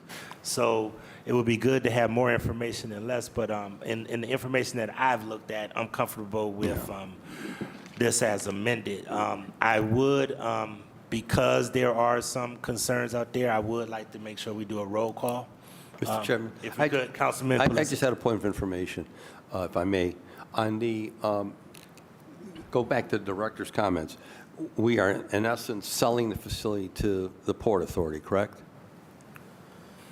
They're taking on the bonds. Through the chair, the port will become the owner, and they will lease it to the Guardians. Okay, for then the- why isn't the port here? Why isn't the port at the table? Through the chair, the port is really there just for structuring purposes. They're not a substantive participant in the transaction. So- The deal has been negotiated between the administration and the ball club. So then the Port Authority is going to flip it to the Indians, the Guardians. It'll all happen pursuant to the agreements authorized in this ordinance and subject to the conditions that the port lease with the ball club is consistent with the intended use of the garage by the Guardians and the cooperative agreement that the port will be party to with the city and the team Okay. will provide for the flow of funds. But why wouldn't we have sold it to the Gateway? The Gateway. Through They're the a chair, nonprofit. because the port has particular tax exempt status under the Ohio Revised Code. That And Gateway doesn't? no. Okay. Councilman, okay, Cady, okay, on that okay. point? Yeah, go ahead, Mr. Chairman. I'm good. Councilman This is really Casey. confusing. Mr. Chairman, to whomever can answer then, how much will the Port Authority make a year on this? Will there be a payment made to the Port Authority? To the chair, to the councilman, yes, we've estimated a number. It's approximately $35,000. We don't know the exact number. But, Mr. Chairman, to whomever, the Port Authority is going to make something on this. Yes, yes. Thank you. And just for clarification, Chief, and I want to make sure I understand this because I'm trying to get clarity. Then Councilman McCormick wants to go on as well. If I'm understanding this correctly, a lot of people go through the Port Authority because state law gives them more flexibility to go to the market for bonds. So, I mean, I may be saying it the wrong way, but pretty much they have more capacity of going, because of state law, that they can do bonds more or easier. Is that correct, Chief?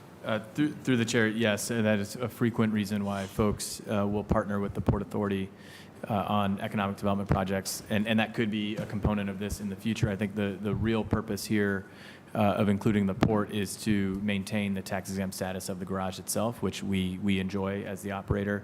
But if we transferred it to Gateway or the ballpark directly, that status would evaporate and it would become taxable. So we're simply trying to maintain the current state, and we can do that by looping the port into the structure. And just for clarity, the county actually owns the Gateway complex? Through the chair, Gateway owns Gateway the complex, correct? owns the Gateway complex, Yes. which includes Progressive Field, all of that land that is all in that footprint, right? Correct, yes. All right, Councilman McCormick. Thank you, Mr. Chair. Appreciate it. I wanted to, I support this ordinance, wanted to kind of really endorse a lot of what you're saying, Councilman Griffin, adding a couple notes. And I'll just say before I add those, I agree with Councilman House Jones. And this is just a collective responsibility of all of us. This is not a slight on anybody. We need to do our core competencies better. We're not there yet as a city.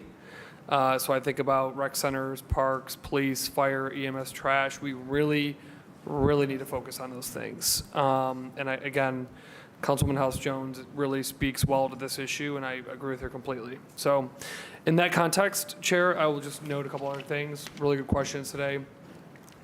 Ever since the pandemic, parking is not a cash cow in these garages. I think some of the surface parking lots is a little bit of a different story, but with the work from home, changing in the work environment that we see, I think it's gotten a little bit better since a year or so ago.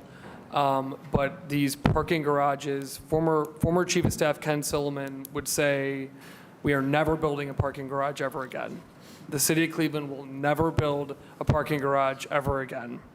And now, he's no longer here, but I think what his sentiment was reflecting was how expensive they are and how difficult they are to maintain as a whole.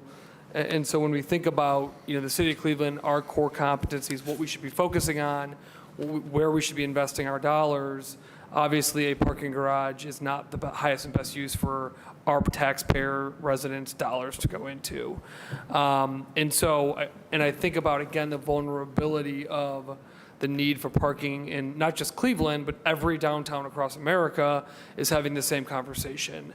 And where garages were full of people who came in 9 to 5 every single day, that, whereas we're not in the doom and gloom people thought we would be, but we're also never going to, I think, return to that type of city center in anywhere in America ever again. It's just going to look different. So again, I would just, 2 points. One, parking is different now. It just truly is. It's not the consistent, reliable generator as it's always been. And because of that, I think it takes flexibility in how we manage these things. And number two, anywhere where the city can focus on its core competencies, we should be. Anywhere the city should be investing in its core competencies, we should be. To quote Councilman House Jones, we are doing too much, and we need to, again, really focus in on what the municipal government should be working on. Thank you, Chair. All right, so I don't see any more questions. So, Inez, we're going to go and call the roll if we could. Yes. Yes.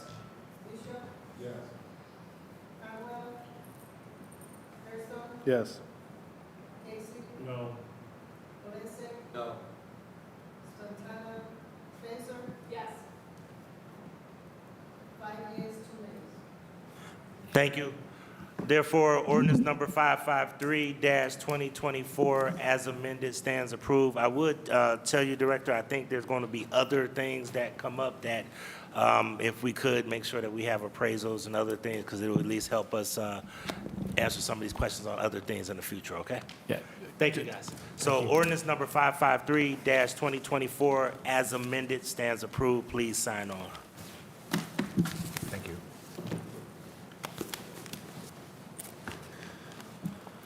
All right, next up is ordinance number 404-2024 by council members Bishop and Griffin by departmental request, an emergency ordinance authorizing the Director of Public Works. Oops, I apologize. I got another finance. Director, you on finance. I got one more finance. The next one up. Sorry about that.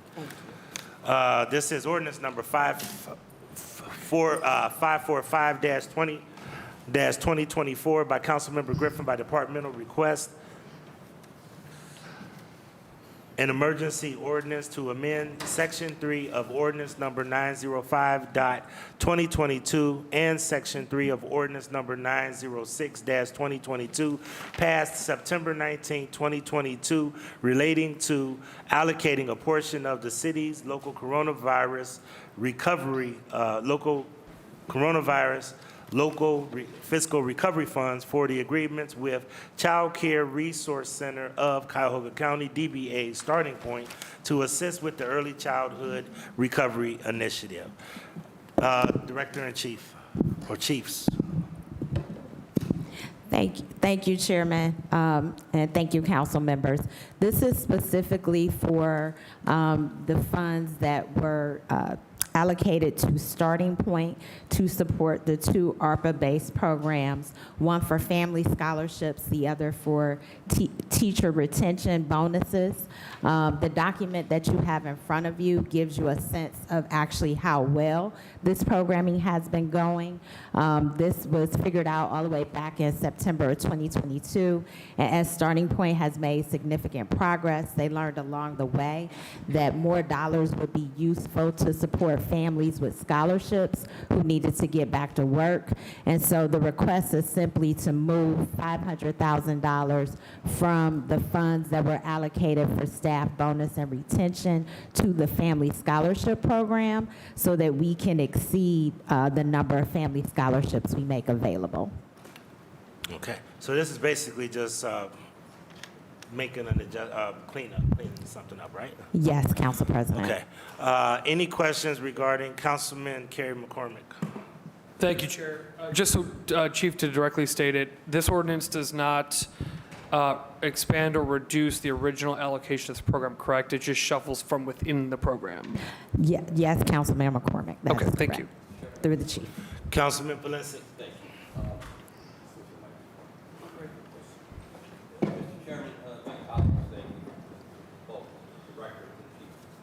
Do we have any ward, information on the folks that have benefited from this? Through the chair to Councilman Polensek, we can make that word information available to you. Mr. Chair- Unfortunately, our partners at Starting Point are out of town. The CEO is out of town today, and her vice president actually has COVID, or they would have been here. And they did do the presentation with us the first time. Okay, I'm aware, but I would request through the chair, any information they can provide to us to see the individual ward breakdowns or how our people been able to benefit from the program would be very helpful. Thank you, Mr. Chair. Mr. Titron, do you have Councilman Palensek's request? Yes. Thank you. All right, any other questions regarding ordinance number 545-2024? Stands approved. Thank you, please. Thank sign you. on. Chief, could you do me a favor? Yes, No, Council not Chief, President. I'm talking about Other Chief Abunama. Could you let everybody know that the money's in the bank, and can you send everybody an email that the money is in the bank? Because everybody's asking me about that allocation of dollars for council. Oh, There's there's yes. some investments that some people would like to make. Yes, Could you let us through send an the email? through the chair, yes, the Neighborhood Equity Fund money has been allocated on ward-based level, and the $600,000 is there, and we'll. Great. Could you make sure that the Mrs. Tail knows? Mm-hmm. Because I know that Ms. Spencer is ready to address her trees. Okay. Okay? All right, thank you. Councilwoman, miscellaneous, just real quick one, Council Lady. Thanks, Mr. Council Chair. Lady, just real Oh, quick. since you, do those dollars still need to be legislated as well? Nope. They do not? Okay. We found out last week that they could put the money in the bank. Okay, so Yeah. Neighborhood Equity Fund dollars are available. We just need to know the number, the fund number, and then if you can email that to Tony and all council members, then we'll be able to start to get some of these projects out. Yeah, through the chair. So legislatively, we didn't need any additional authority to set up the accounts to spend the funds out of the accounts. There will need to be legislation. So actually, when you want to actually do the project, you would have to do legislation. Okay? Thank you so much, Chief.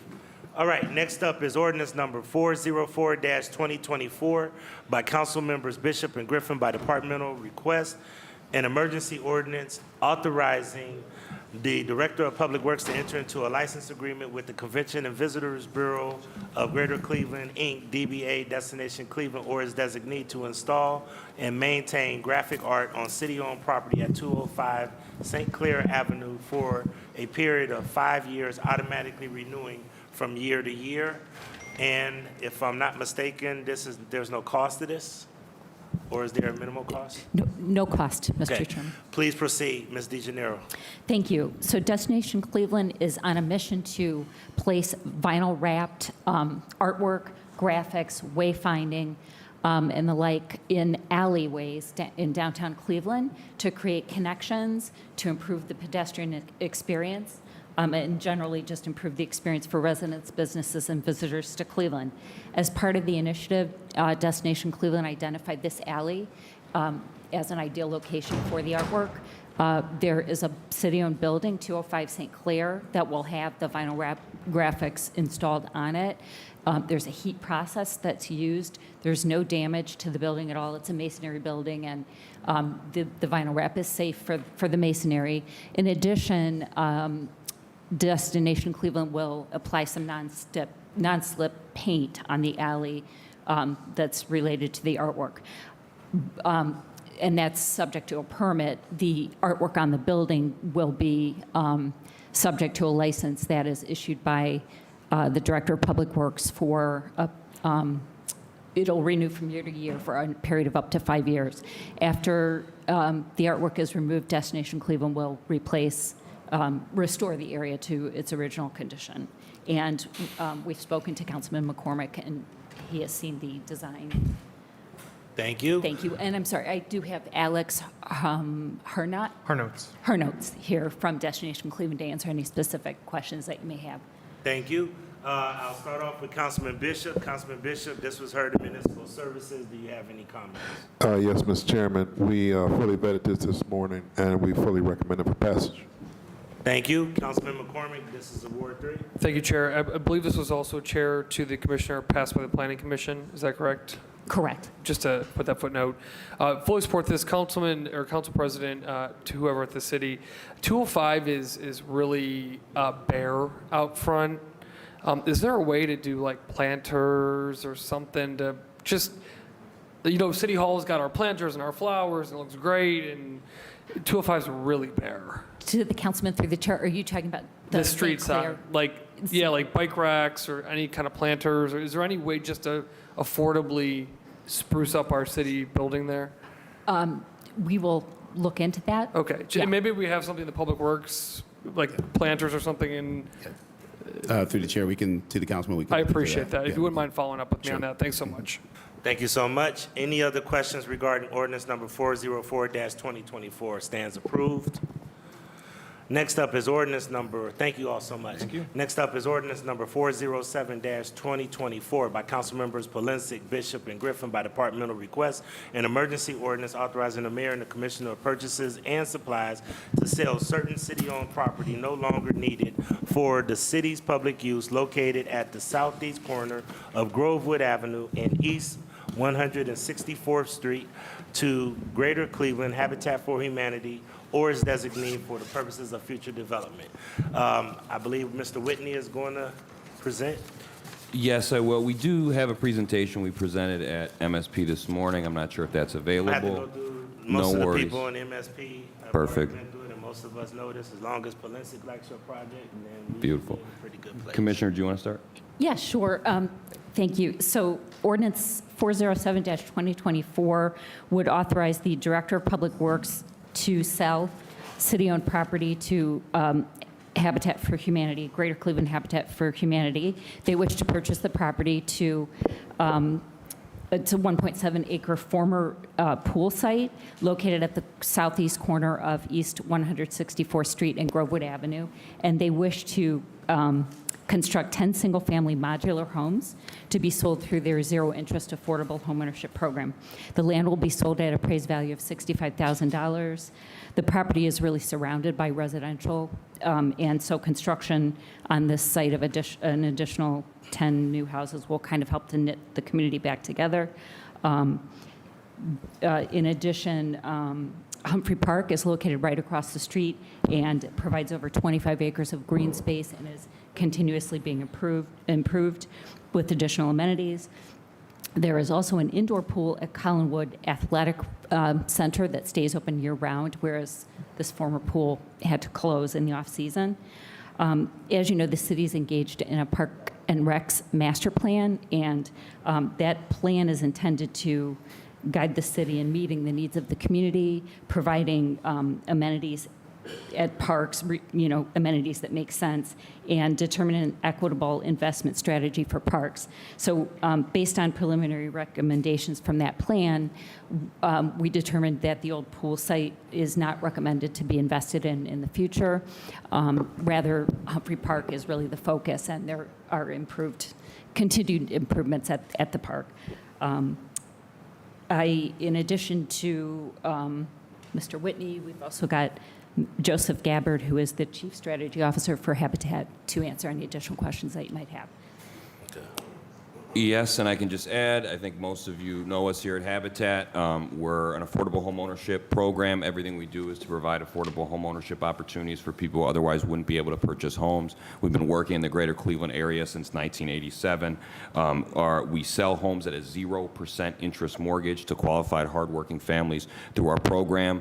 These homes, like all of our projects, families will have to do at least 200 volunteer hours before they can move into the homes. It's a whole training program where they get home maintenance maintenance classes, financial education courses, and the opportunity to work on Habitat homes that we will be building. We remove barriers to home ownership with that 0% interest mortgage. We also don't require a large down payment when people move in, just $1,500 in closing costs. And we work with families that are making between 30 to 80% of the area median income. A lot of families that have income, that in many cases are employed, but just don't have that opportunity to get that hand up to be able to move into these homes.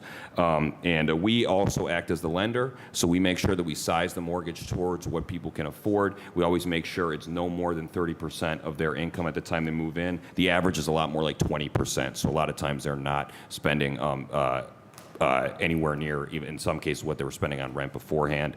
I'll just add lastly, Councilman Polensek has been super supportive of this. He is the one that suggested this land to us. He is the one that pointed out and said, hey, this is a great spot to be able to put homes on there. We worked diligently with our survey and engineering company to realize that we could build 10 homes here.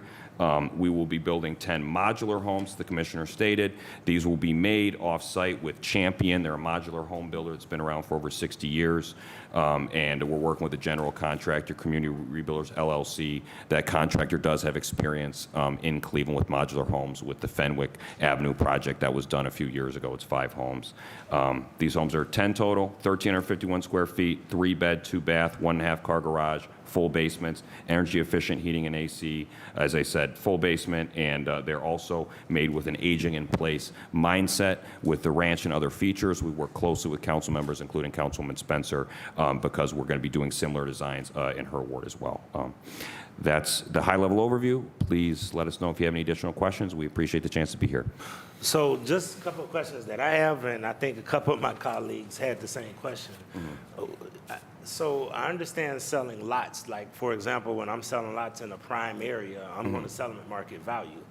But in this case, why are we selling lots for 65? Why didn't we do it at like a lower rate? And I mean, I've seen cases in distressed areas where we sell lots as low as $200 per or $1.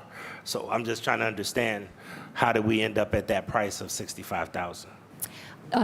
To the chairman, when a lot is sold for $200, it's typically in the land bank. This is city-owned property, and so it's being sold at appraised value. Okay. And Habitat hired an appraiser from our approved list, and the land was valued at $65,000. Okay, all right. Councilman Bishop, this was heard in Municipal Services. Did you have any comments? Yes, Mr. Chairman, we fully vetted this morning, and we fully recommend it for passage. Thank you. Councilman Polensek, this is in Ward 8. Did you have any feedback? Thank you, Mr. Chairman, my honorable colleagues, and to the Ms. DiGennaro and the folks here from Habitat. First, I want to thank Councilman Bishop and the committee for the due diligence they did. They asked a lot of pertinent questions. It was a good discussion. I want to thank Councilman Anthony Hairston for relieving his committee of the legislation because of the time factor involved. And I want to thank you, Mr. Chairman, for hearing it today. As has been indicated, I've been involved in this process from day one. I advocated this site because it's just a field with empty grass, with high grass at times. So I thought, in light of the fact this was next door to the Humphrey Sports Complex and to the rear of the Collinwood Recreation Center, this would be a very attractable site for new housing and for families. And what we've said, and I continue to say, Mr. Chairman, we need to create single-family homes in our city. We need to create housing for families and with children so they can have a yard to play in. This is a project, again, that I've long envisioned, and I want to thank Habitat for their due diligence. And I hope, Mr. Chairman, that this is a prototype of what they can do across the city. This is your first modular housing, correct? I'm sorry, could you repeat that one more time? This is the first modular housing you're constructing in the city, correct? So we actually are doing modular homes in 2 other wards. Yeah. That will but we're both Councilman Spencer, Councilman Kelly, and you are getting. But this is that first. This is this first opportunity to do this. This and year, I'm yep. hoping that this will be the prototype that we can use across the city.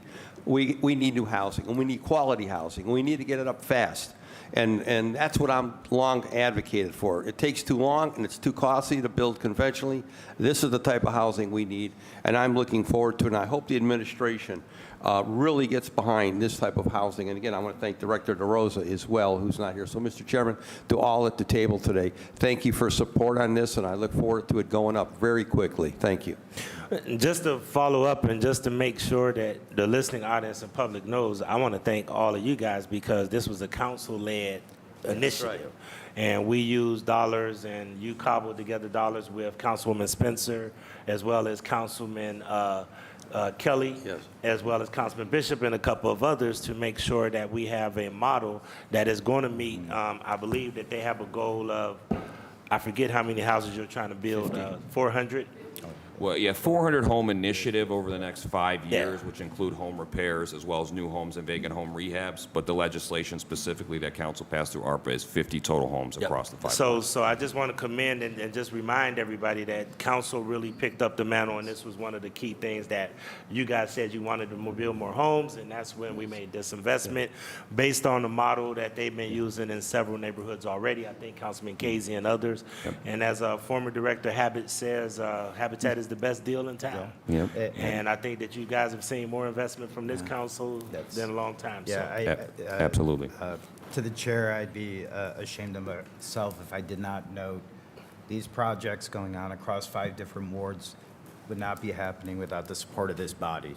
And we greatly appreciate it because that means more homeowners. And we just thank you for all of the support, all the work put in. And this project here would not have happened without this body's support. Thank you. And we're going to be watching real closely because I agree with Councilman Polinsik. We need more of these types of homes across the city. And hopefully people continue to invest in Habitat to continue to grow this footprint. Don't see any more. Oh, Councilman Brian Casey. Thank you, Mr. Chairman. Mr. Chairman, I said this morning, I wanted to thank Habitat. Over the weekend, we cut the ribbons on 5 new families moving into Ward 16. I don't know if I think we started that initiative before council with the 50 homes. I don't know if you're counting that. It's the 50 homes, but it's not. But I just wanted to thank them for everything they do. And this is the program that brings stability to a neighborhood because they're not rentals. These are 5, and at least in Ward 16, these are 5 new families that are moving in, investing in the neighborhood. We had the neighborhood out there to welcome them, so I just appreciate Habitat for Humanity. But I do have one question, Mr. Chairman, to Ms. DeGennaro. Why couldn't we have just given Habitat the land? Why did we have to go out for an appraisal to sell them the property? Through the chair to Councilman Casey, we are sort of constrained by state law. We have regulations that we follow at state law and in our charter and codified ordinances that basically require city-owned property to be appraised and sold for fair market value, whereas land bank property can be sold, as I mentioned, at a lesser amount. So, Mr. Chairman, to Ms. DeGennaro, you're telling us, right, that in order to sell city-owned property, we need to get it appraised and sell it at fair market value? Through the chairman, typically, yes, that is the required process. Thank you. All right. Just briefly. Oh, Councilman Conwell. I support the project. Microphone always go off. It's on now. I used to have I can't say before anybody is here because Mike been here forever. After Mike, I used to have so close relationships with Habitat for Humanities and anything that I can do to help.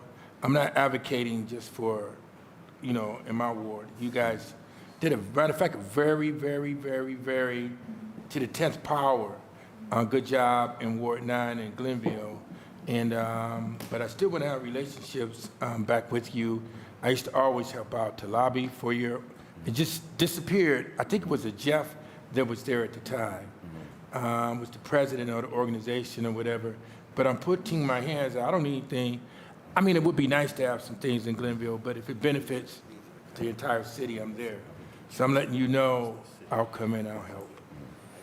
To the councilman, through the chair, we'd certainly be happy to have a conversation with you. Yeah, our former executive director, Jeffrey Bowen, it's been some time since he was here, but we're always happy to have a conversation with you and any council members about ways to collaborate, so we appreciate that. Yeah, Jeffrey plays bass guitar, and he plays conga drums, he did. And we used to do free fundraisers for you guys. I bring my cats, he bring his cats. I'm talking music, talking Yeah, yeah. cats, you know. And we would play, band didn't get paid, you guys pushed it toward the mission, everybody was out there. We did jam sessions. That's open too. Whatever you need, as long as it's a benefit for the good of the whole. We appreciate it. Thank All right, you. I'll give you my cell. I'll give you my cell. For sure. Thank you. Goodbye. Thank you. All right. I don't think anybody else has any questions. Oh, I'm sorry. Councilman Anthony Harris. Sure. Just briefly, for the chair to the commissioner, you said typically that is the case. When is that not the case, through the chair? Through the chair to the councilman, that is our standard process. There have been exceptions made, but there's got to be a pretty strong justification for adjusting that appraised value. And when I say exceptions, I don't believe there's ever been a case where city land has been given away for no cost or for a nominal cost, but sometimes the value, the fair market value, we may consider other factors in not sticking Sure. exactly to the penny of the appraised value, but generally we follow that process. Okay. So there's not a, is there internal policy that sets that, or just kind of, you know, at the discretion of the department? Because I'm looking at it through the chair, exception, Habitat, and the work that they do, affordable housing, 30-80% of AMI. I mean, I don't know what a better, exception is than Habitat for Humanity. I do appreciate your concern, Councilman, but we did follow our usual policy, which is to sell at fair market value in this instance. Sure, through the chair, and I won't beat this up. However, you mentioned exceptions. Your words were typically. Your words were exceptions. And if it's for a good cause, right, or whatever, this is, through the chair, I'm confused, Councilman Polenzek and Mr. President, what better cause is Habitat for Humanity in the work that they're doing? I don't want to, I guess I'm confused. If you could. Yep, through the chair to the councilman, I do understand your concern. I actually don't know of any specific exception. I know that there have been exceptions made. I don't have the details as to what the specific circumstances have been. But since I've been here, you know, the rule is we sell at fair market value unless there's, you know, an exigent circumstance, maybe. Sure. I'd have to look back through the record to see when an exception has been made, but I can't think of a specific example. Thank you, Mr. President. I think that, you know, whether it's reduced cost or $1, that because of the type of product they're building here, they're not building market rate apartments. They're not building $300,000, $400,000, $500,000 homes for people who have deep pockets. They're building properties for folks who are within an affordable bracket, 30 to 80% AMI. And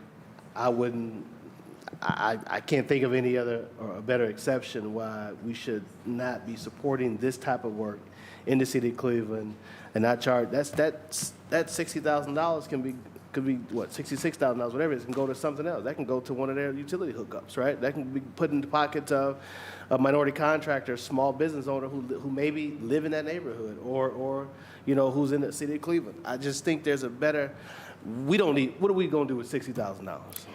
To the chair. I understand through the chair to the councilman. I do understand your concern, Yeah. but when you make an exception for one, you really are kind of in a situation where you have to make it for others. And this is city-owned property. It belongs to the taxpayers. And so, you know, we're just trying to protect the that interest. 100%. I hear you. Right. Exceptions. Right. Now, if somebody else came along and they wanted to build affordable 30 to 70%, 50% AMI homes, then we should support them. and give them that land. If it's a vacant lot that we're spending, how much are we spending to cut the grass, to pick up the trash and litter? I know he would love, through the director, through the chair, not to have to clean that lot anymore, right? Or cut that grass. That's one less lot for him to clean, right?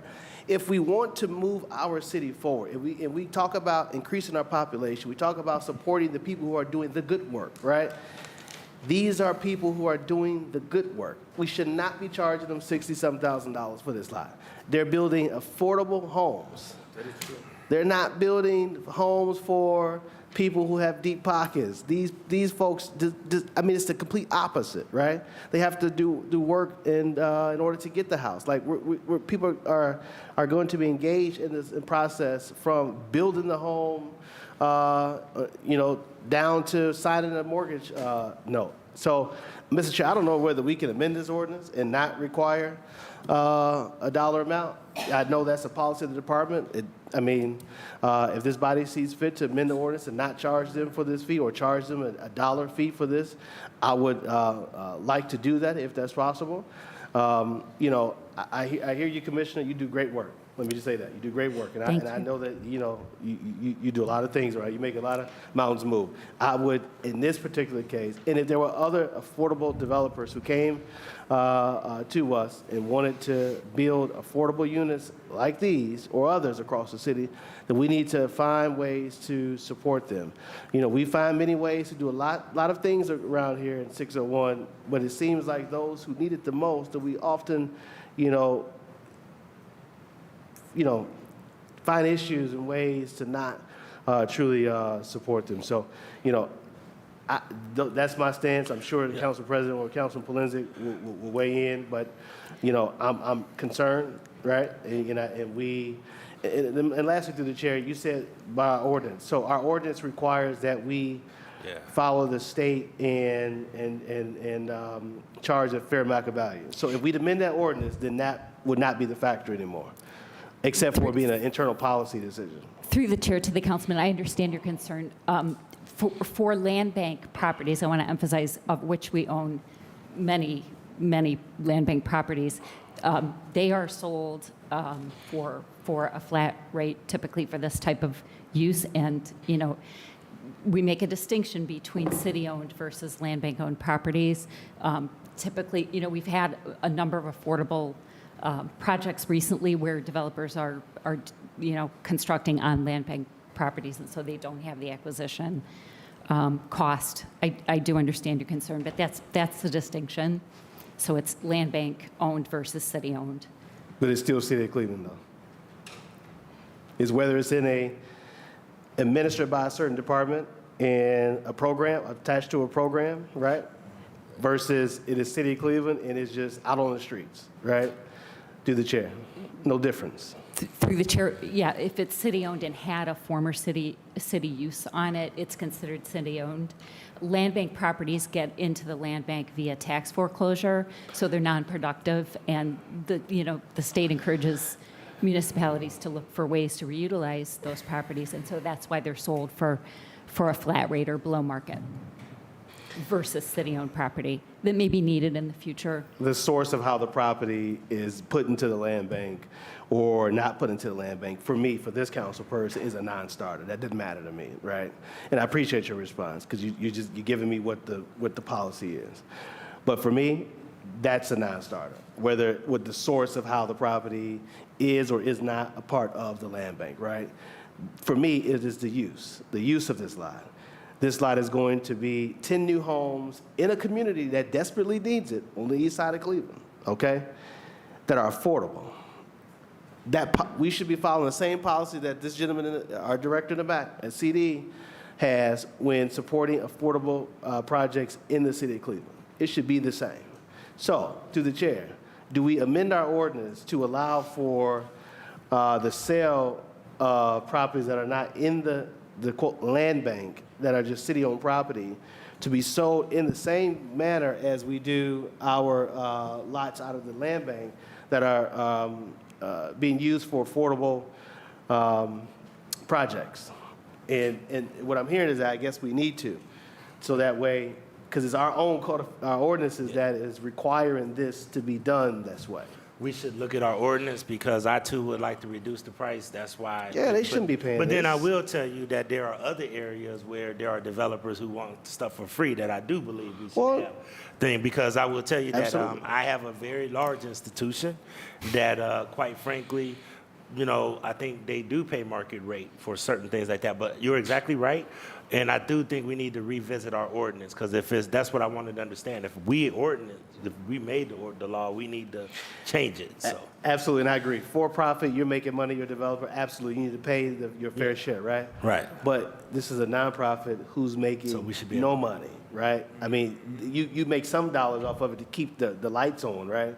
But these aren't billionaire or millionaire developers, you know, hell, they're barely making it. They go with their hand out everywhere they can to get support to do this type of work, right? I mean, we need more of these type of houses in our neighborhoods, right? And maybe we can see a shift. Maybe we can get people to come back. Maybe we can get people to, you know, think differently, do differently because they have a real place to stay that they can call their own, right? I'm not okay with charging them this money for the work that they're going to do in our neighborhood. And really, to the law department, if we amend this ordinance and charge them $1 or charge them, like Director Wacker's here, he'll tell us how much of affordable project, what we charge someone for a lot out of the land bank for an affordable project. Maybe we make that we put that in the orders that the price of lot shall not exceed that amount. I don't know, but I think we I'm need just to not look okay at with the it. ordinance. Fortunately, I know that this piece of legislation is before us today, and Councilman Polinsky has asked us to relieve it because there's some timeliness that he's trying to accomplish. But I do think, to your point, Councilman, that we do need to amend our policy, especially if we are really looking at having a housing boom and getting these areas. So I would ask Councilman Polinsky if he wanted to weigh in on this at all. I concur with everything that's been said around this deal, but I'd still ask that the legislation be moved, and before the deal is finally consummated, maybe the administration would rethink the sale price of it, and because that can always be done. That can always be redone, and you can always come back to us, but I got to get this property transferred so they can start the construction on these projects. Thank you, Mr. Chairman. All right, so Councilman, can we do this? Because I do think that this piece we need to I'm look fine at. for the move. But here's what I do want. I think you bring up a very good point. I think we need to look at that ordinance, and I really would like to get some input from you, Ms. DeGenero, because we get a large portion of our jobs is looking at land swaps and land deals, and I think that we need to make sure that we brush up our tools so that we put the right legislation in place in order to accomplish what we want to, because when we get a good partner like this, I think we want to make sure we alleviate as much burden as possible. Councilman Harrison's right, but I do know that we're dealing with some timeliness issues, okay? Councilman. Just a thought. This moves forward, we send it through. What if we then come back and transfer this ordinance to the land bank, would allow for it to be sold at a better price? So you're saying move this entire park property into the land bank? I mean, yeah, it's a small property. It's not and don't think of it as a park property like a large area. No, I It's get a that. very small footprint. I'll be honest with you, can we do that? I mean, that's something that I just need to, Yeah. I mean, you bringing up some real. We've done it before. We've transferred land, the city-owned land, into the land bank that maybe wasn't there before. So just a thought. I don't want to hold this up. Again, I'm just, and this is Councilman Polinsky's ward, but this is something we need to think about that would affect other wards and other projects. We move it forward. Maybe between now and when the contract is done, we transfer this over to the land bank that would then allow for CD to transfer and sell this land at a affordable price or at no price because of the type of project that's happening, here in this neighborhood. I'm not okay with doing this to Habitat, Mr. Chair. So I'll leave it there. So I'm going to ask because it's like we got a lot of legal stuff here that I need to understand. And my concern is it may take us time to get legal clarity, which means that this thing will then be on the shelf. And I don't want to hold Habitat or the councilman up, but I will say that all your points are valid. I think we need to actually really delve into that legislation and make that legislative fix. But I hear you, and I do think Councilman Polensek is right. They can actually amend the contractual as they do the negotiation and bring it back for a lesser price if that's something. And I think the councilman's wishes will go a long way, especially since he's the one that's really sponsoring and pushing this project. And, Mr. Chairman, I would ask. I got Councilman Polensek, and then I'll come back to Councilman. And I would ask through Ms. DeGennaro and Director DeRosa and the administration to please consider, because all the comments have been made at this table are right on. Councilman Hairston makes very valid points here. We got to support affordable housing. We got to support affordable housing.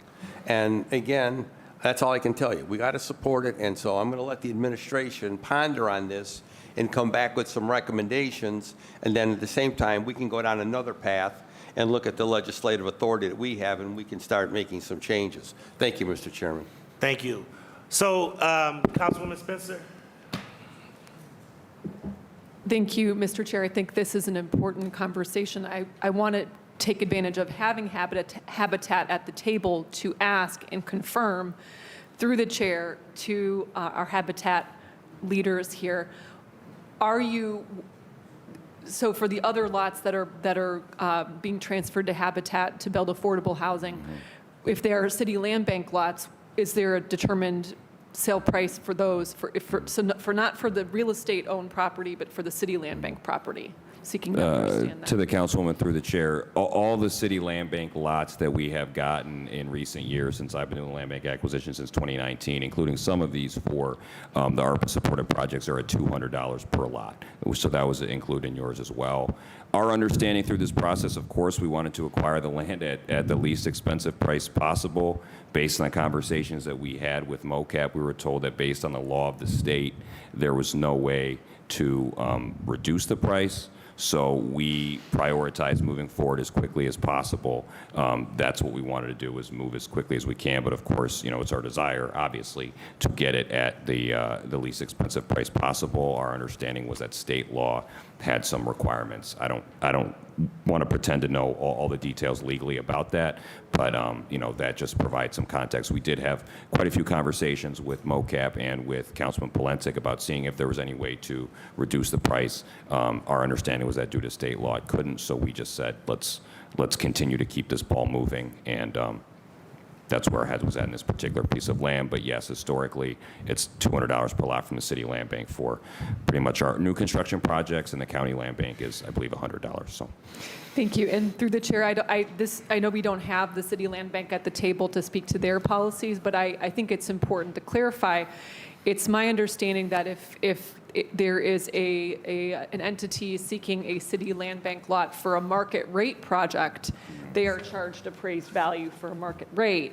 But because there is such a public benefit to affordable housing, that is where the $200 per lot would come into play when there is a well-documented need for a certain public benefit, namely affordable housing. So I think this is a really important conversation. I think it would be worth members clarifying our understanding of the land bank policy. I hope I'm correct that the city does not give away lots or sell lots for $200 for market rate housing, but when it's that would be an appraised value. But because we know affordable housing is such a critical need, and all the points already made by Councilman Hairston, I concur that it would be important to have our policies in alignment. So, thank you.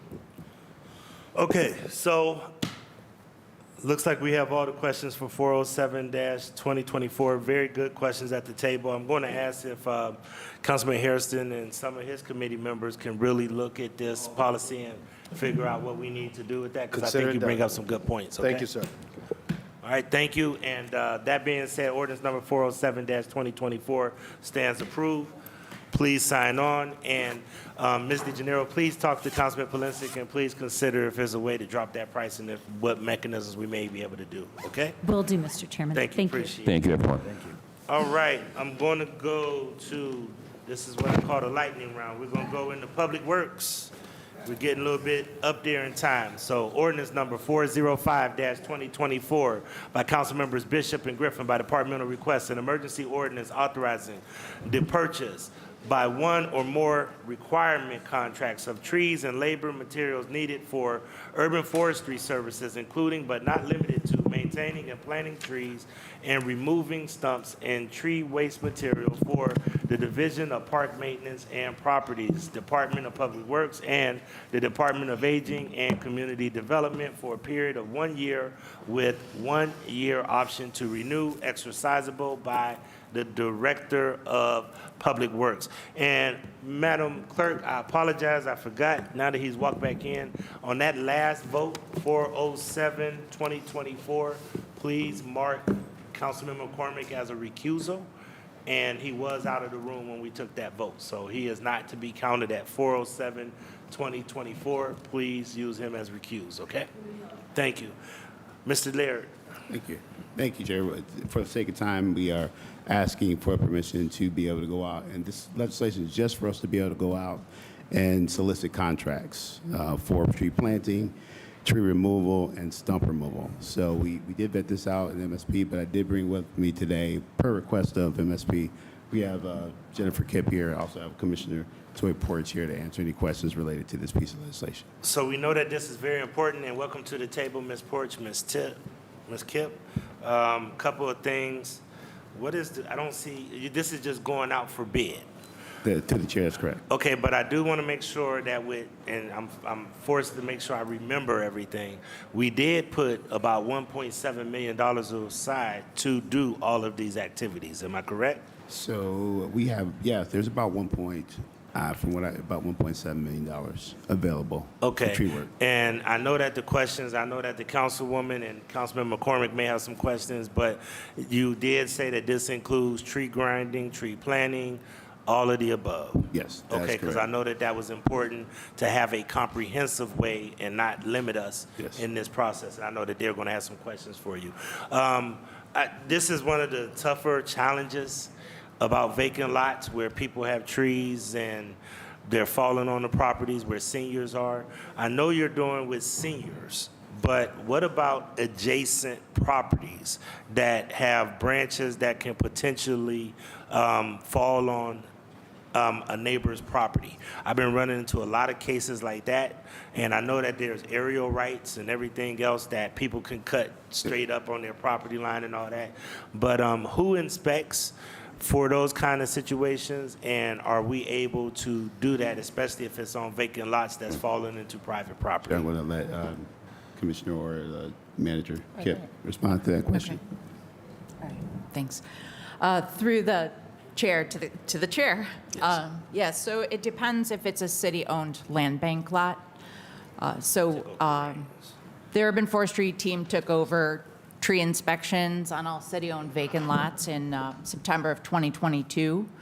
And so we are targeting anything that's causing structural damage to garages or adjacent homes. That's what we do on vacant lots. Alrighty, thank you. And I'm sure Councilwoman Spencer will touch on this, but I'm curious about transfer and kind of where we are on additional dollars. So I'll wait to let Councilwoman Spencer. Okay. Commissioner, what is your title? Commissioner. Commissioner Porch. I just want point of personal privilege. In addition to the two people on the other side, you're so helpful and responsive. So I want to thank you for that. Every time I've ever worked with you, and things are getting done and moved, and I appreciate that. So I just want to recognize you publicly and thank you for your hard work. I appreciate that. Absolutely. So and it's good to see you're out in the community too, events, parks, and so. I try. Just want to give you a shout out. Thank you. Alrighty, on the list for 405, I don't have a list. Councilwoman Spencer? Thank you, Councilman McCormick. I think that your point is we do need to touch upon it, which is sort of the status of some of the funding. Council President opened up the conversation, but I know he had to step out. So for the benefit of the council members and just for making sure we're all on the same page, we know, so this is through our chair, we know that $1 million was allocated to urban forestry during the general fund budget hearings. So I wasn't quite clear about the number that Council President referenced just a moment ago. So I want to start there through the chair to A.D. Laird. So through the chair to the councilperson, the additional funding is going to come through capital. So we know that there's $1 million that was allocated to our budget during the budget process, but the remaining portion is going to come through our capital funding. Okay, so that is, I believe the capital would still need to be legislated, but it's been proposed for additional funding through capital through the chair. Yes, so through it will go through the regular bond requests that we have for bridges and roadways. And so what we do with this legislation is to be able to make sure that we can use capital funds, general funds, to be able to go into contract. That's what we do with this piece. Okay.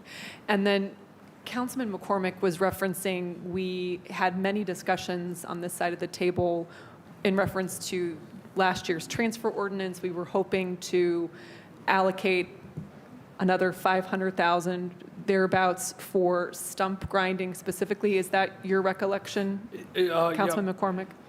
I don't know where we let it in a number, but it was stump grinding as well as maintenance and tree planting. Right. So, and again, I regret, maybe I'll revisit this, well, Council President's back, but, so let me put a pin in that for just a moment. So through the chair to our leaders on the other side of the table. So for the million that's already, there are already DOs out against that 1 million, can we clarify what those uses are that are, what is the 1 million going towards currently through the chair? The 1 million is already in the DO, so it's already been allocated and given to the vendor, Van Kuren.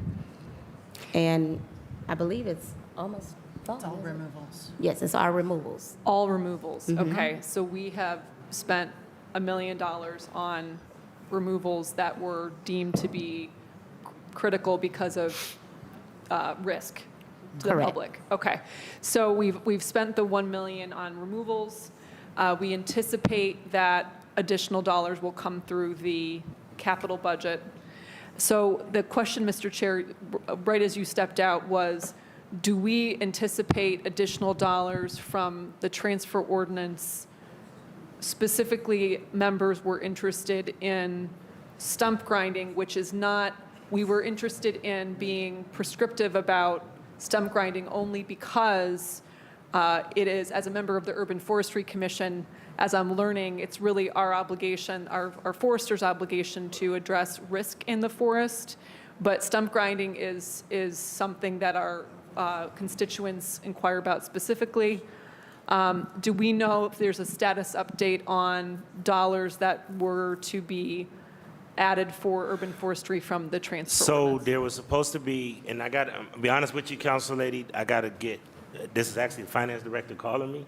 I am going to get clarity, but it was my understanding that we were having 1.7 transferred through the transfer ordinance to come to this. But let me get clarity because Okay. I just don't have it in front of me. But I'll be honest with you, let me get clarity from the Okay, finance so it director. sounds like, yeah, it sounds like Let me untangle. we know that there's a tremendous need for funding, but there's various sources, right? And I think this is just our chance to get on the same page about those sources and how they're being used and any additional dollars that may be available. So, Yep. sounds like that's a Absolutely. TBD then. So we'll continue that conversation. So Yep. And I had a few more questions. Yep, go ahead. Councilor Chair. So I wanted just to clarify in regards to this ordinance specifically, the nature of a requirements contract. So this does not mean, the requirements contract itself does not imply a certain funding level. It simply means that when funding is available, that the vendor is prepared to do the jobs. Is that an accurate depiction of what this specific piece seeks to achieve? Through the chair to the council president, that's correct. We are just asking for the authority to actually go out and bid for contracts. That's Bid what for this is. contracts, yeah. And then I wanted to also clarify through the chair, I've had the chance to learn a lot from our forester, from Ms. Kipp, but I think it never hurts to clarify that a number of categories are listed in this piece, but it would not, we do not anticipate that it would be one vendor. So through the chair, so when we go out to bid, it would not be one vendor getting the entire contract through the chair. Through the chair to the council president, that's correct. We put put out the bid so that any person who can do that type of work and has the capacity to be able to do it. We put out for a stump contract, we put out for a tree removal, we put out tree planting, all separate. And even within those contracts, we have bid items that say we could split it. You can say this contractor can do this type of tree removal and this contractor can do that. So within our bid specifications and our bid items, there is flexibility for multiple contractors. Thank you. I think I really want to clarify for members that even though certain activities are listed in this legislation, including planting and stump removal, it does not necessarily mean that those activities will occur unless they are funded. So I really want to clarify that point, that this simply lines up vendors to do the work in the event that funding becomes available. Is that an accurate statement through the chair? To the councilman, that is correct. Okay. And then one final question through the chair to our forester, to Ms. Kipp, is have you been satisfied with the performance of the current vendors, and or is there anything else that we might seek to achieve as this goes back out for bid again? Through the chair to the councilwoman. So one of the things that's a goal not only of this administration but just me personally is to attract more local small businesses to the city of Cleveland. And so what I'd like to do again with the support of the leadership at the table here is to break up some of the contracts for more specific services and maybe even by ward. I'm just throwing out ideas right now. I'll flesh out the details with my commissioner, but that's what I'm going to be looking at doing when we go out to bid this year. Okay, so it's possible through the chair that we may have different, depends on who responds, but it would be of interest to attract new vendors to these contracts. Yes. Okay. I think that's it for now, Mr. Chair, but I'll hold. I don't know if anyone else has questions on this. Thank you, Councilwoman. And Director, just to clarify as well, we've had vendors operating in the city of Cleveland. I don't mean hired by the city of Cleveland, but operating that have done terrible jobs. Others that do a much better job. So the director, I assume the department is going to empower your urban forestry specialist to ensure that whoever we hire is treating our trees nicely and properly, and that's my assumption. Yep, through to the chair, I guess. Thank you. Absolutely. I've never seen Darnell Brown so mad when Company X came through one of my neighborhoods and butchered like 50 trees. And that started a process where Ms. Kipp then kind of really helped influence the workflow of not only folks that we hire, but other operators that operate in the city of Cleveland too. So, okay. Additional questions on 405, Councilman Bishop? Have we hit you yet? You're good. 405, Councilman Hairston. Thank you. To the chair, to Manager Kipp and your team, I'm glad to hear that you are looking into, bringing on, Cleveland small businesses, to support this work. They can respond quicker. They know the neighborhoods, right? They probably know the people who are in those neighborhoods. Somebody's probably worked with them before. And so I think that's a good thing. I know about 3-4 offhand of small businesses who are tree companies right in the neighborhood. They've been around for a very long time. And again, who can respond quickly and who knows the neighborhood. So I'm glad to see that this is going to be broken up and allow for them to participate, as well. So that's a good thing. And then earlier I asked a question by the commissioner, and she indicated that this service can be used for lots that are not just owned by City of Cleveland, but if there's an issue in a lot with a tree that's affecting a resident, that tree can be serviced by this ordinance here. And so I was glad to hear also that was the case as well. Because sometimes we have these lots where we cut them, we maintain them, but we can't touch the tree. Well, we cut the grass, we maintain it anyway, and we bill the property owner. What's the difference with the tree, right? If it's affecting our resident who the limbs may be making a hole in their garage or their roof to their home, So this ordinance, I'm happy to see that will be a support for residents who are having those issues. All right. Thank you, Mr. Chair. Thank you. I got Councilman Conwell. Glad to see it. These trees have been causing me a great deal of problems. But, you know, I've been here for quite some time. We pass legislation, we pass ordinances. We tell the residents what you just narrated, Councilmember Anthony Harrison, that we're going to do it, we're going to be efficient, and it never happens. It never happens. Not just with your department, but throughout. And that's just the culture of not executing. It drives me nuts. So if I sit back and tell my residents that we're moving in this direction, they'll be so happy. But here's the thing, Council President, but when they call me and it doesn't happen, then guess who they blame for it? They blame me for it. They blame Councilmember Anthony Harrison. They blame Council President Blaine Griffin for it. You got to execute. When we pass things, we just can't pass legislation and put it on the shelf and say, all right, we got it passed, or like residents first, or whatever the case may be. The name maybe sound good to my colleagues, but we don't execute. And then the council members get blamed for it. They tore my meeting up last Thursday. I got blamed for everything. And I already mentioned to you, Commissioner, high grass, high weeds. You come in for 5 minutes, everybody wave and holler at you, but for 45 minutes, they tearing me up. And as Councilmember Mike Polensek said, we don't hire people, we don't fire people, we don't manage them. But when you push this legislation, and especially if it hit the newspaper, they're going to blame me. So you got to execute. That's why I haven't said anything. As Councilmember Mike Polensek would always say, the proof is in the pudding. You got to execute with it. I'm tired of getting beat up. I'm tired of it. Through the chair. So you got to make this work. It's frustrating. It's frustrating. I was so frustrated with some of the things that we passed to my colleagues. I walked out and left my hat, man. Left my hat that I always wear in my coat. I was so frustrated. You know, you saw it there.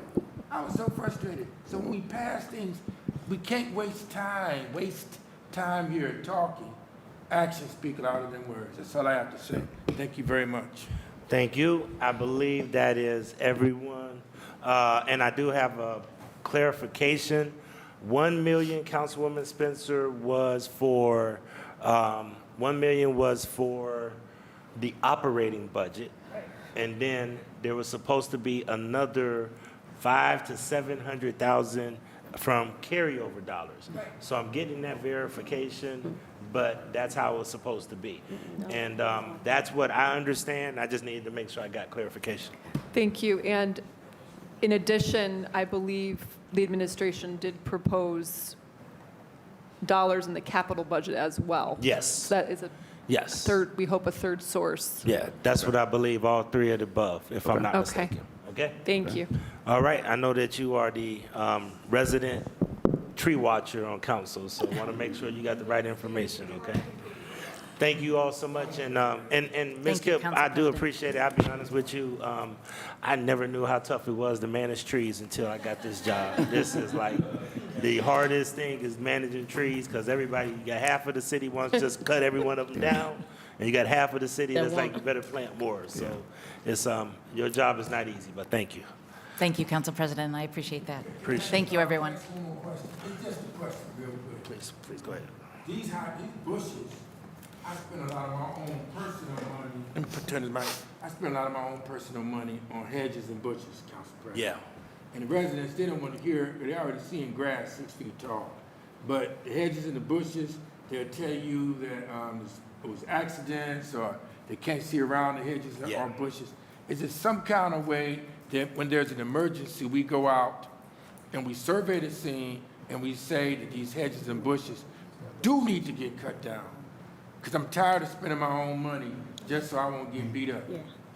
And if you could answer the councilman's point, but to his point, he brings up an excellent point. Sometimes they're even blocking the right-of-ways to the point that people have to go out into the streets because it blocks the right-of-ways. So it has to be something that we have in place to be able to do that. But great point, Councilman. Yeah, that's what I'm at. Because you got to spend your own money because they don't do it. Yeah. And if you don't spend your own money, Council President, they're going to jump on you. So can you tell us how we handle those? Because that is a big issue. So, yeah, to the chair, through to the councilman, yes, that has been a dilemma for as long as I've been here, the tree versus the shrub. So what we've tried to do this year, we've actually looked at some of the different legislation that gives us the authority. It was one of those questions about, do we have the authority to do it? But now that we've looked at that, we're trying to pivot now. And actually, one of the things that we're trying to do, even with some of with the local contractors, we're thinking maybe we can leverage those folks to be able to help us with this. It's in the works now. We're trying to figure out what's the best way, the best resources to be able to attack it, because there's a lot of it out there. And we want to be able to make sure that we can get at it systematically. But it is in the works. But So who's the point person for the council permitting the call whenever he has issues like that? Me. Ms. Porch. Okay, so Councilman. But he didn't answer the question fully. He said they're trying to figure it out. Trying to me could be August or September. I'm getting beat up right now. I got toasted last week, Thursday, about the high weeds, high grass, vegetation, how do you cut down the shrubbery, and what the council president just narrated, that stuff is real. So, through the chair to the councilman, so those are like case-by-case basis, to be honest. Okay. So for starters, our crews are told to go cut lots, trim lots. When it comes down to a shrub or something that's blocking stuff, when you call us, when you call my office or talk to me, then I'll send another crew out there to orchestrate that removal or that trimming of the hedge, or, to make so that you can see, so no accidents are being had in the areas. We've had some this season already, and I've sent crews out to cut them down. Okay, good. So I'll reach out to you. Yeah, so we've What had if it- some. To the chair, what is, like on 10612 Ashbury, it's a vacant house, and it's shrubbery right there on that lot. The house is vacant, it's been vacant for at least 17, 18 years, whatever the case may be. But to see around the corner, like the council president just narrated to you, it could cause accidents. And they have to navigate to get around that corner. And here's something else, you gotta look at the risk. What if a senior citizen or a child or a pedestrian is trying to cross and they get hit? And they told me about it through the chair. If you contact me, we'll have it done. Okay, cool, We'll thank discuss it. you. Because we all need help with that. Yeah, I appreciate you working with us. Unfortunately, with our crews, our seasonal crews, they just go out and they just cut grass. So we don't know until we know. Well, you gotta cross, I'm not beating you up. No, go ahead. Yeah, you have to cross-train them sometimes. They got, training is ongoing. If they see something, just write it down, another sheet of paper that you had to do it. It's like a worker see a chuck hole. Let's say the Jenny Spencer council lady called him in to fill this chuck hole, and it's 2 or 3 chuck holes. It's in that same area, but they only fill one, and then they leave the 3 chuck holes there. That's crazy. That's not efficient. So that's the same way with grass and the bushes. I got you, and I'll call you. Thank you, Mr. President. Thank you, appreciate it. Thank you. And Ms. Porch, can I have your card? For some reason, I was looking for your number this weekend and I didn't have it. Hope it has a cell phone on there. For some reason, I was looking for it on Saturday and couldn't find it. Yeah, it does. Okay, thank you. All right, seeing no other questions, ordinance number 405-2024 stands approved. Please sign on. Thank you. Thank you. Next one is ordinance number 441-2024 by council members McCormick and Griffin by departmental request, an emergency ordinance authorizing the Director of Port Control to exercise the second option to renew contract number CT 3001 LS 2023-0003 with Peritus Air for the lease of city-owned space located in the terminal building at Burke Lakefront Airport at 1501 North Marginal Road to support its helicopter tour services for the Department of Port Control. And I'm going to ask if all the council members can come back in. I will be losing the quorum if we don't get the council members to come back in. Please proceed. Please proceed. Mr. Chairman, members of the committee, thank you. We are here requesting authority to exercise the second option term of this lease. We have a tenant down at Burke Lakefront Airport, Paratus Air. They are a current tenant. They've been there for some time, and we did a a fair market appraisal of the space that they occupy down there and entered into a lease with them a few years ago. They do conduct helicopter tours out of Burke Lake Airfront at one of the gates.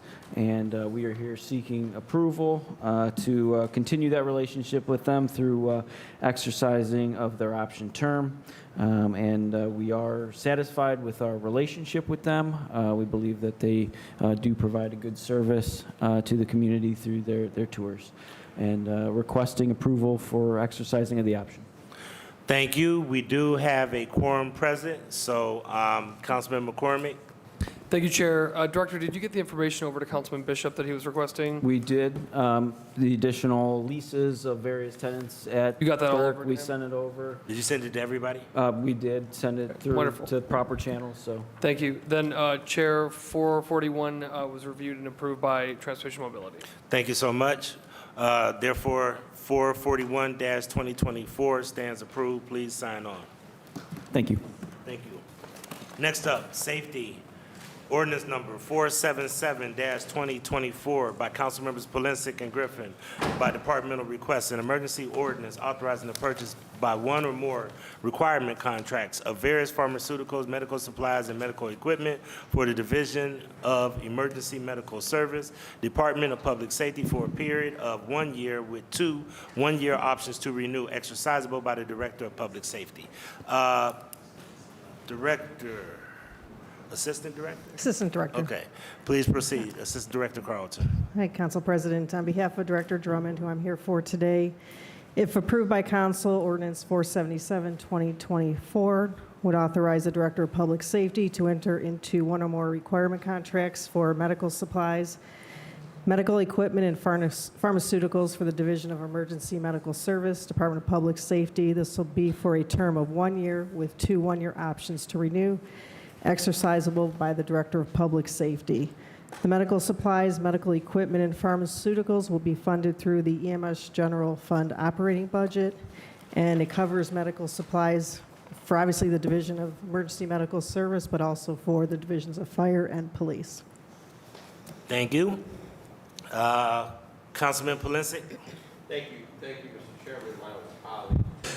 We could not hear this piece at safety because safety went so long we had to relieve it. So I just want to thank you, Mr. Chairman, because this is very important for EMS, for supplies, for the materials that they need to perform their job.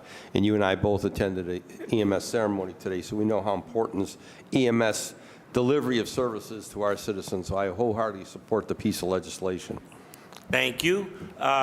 Seeing no other questions, ordinance number 477-2024 stands approved. Please sign on. Thank you, Director. Thank you, everybody. Council Pres. Oh. I'm good. We're good. We're good. Just got to sign on. I'll sit back down.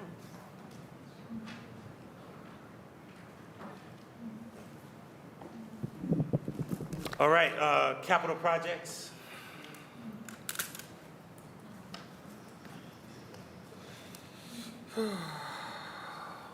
Ordinance number 418-2024 by Council Members Bishop, House Jones, Hairston, and Griffin by departmental request, an emergency ordinance to vacate a portion of Curtis Avenue Northeast, east of East 59th Street.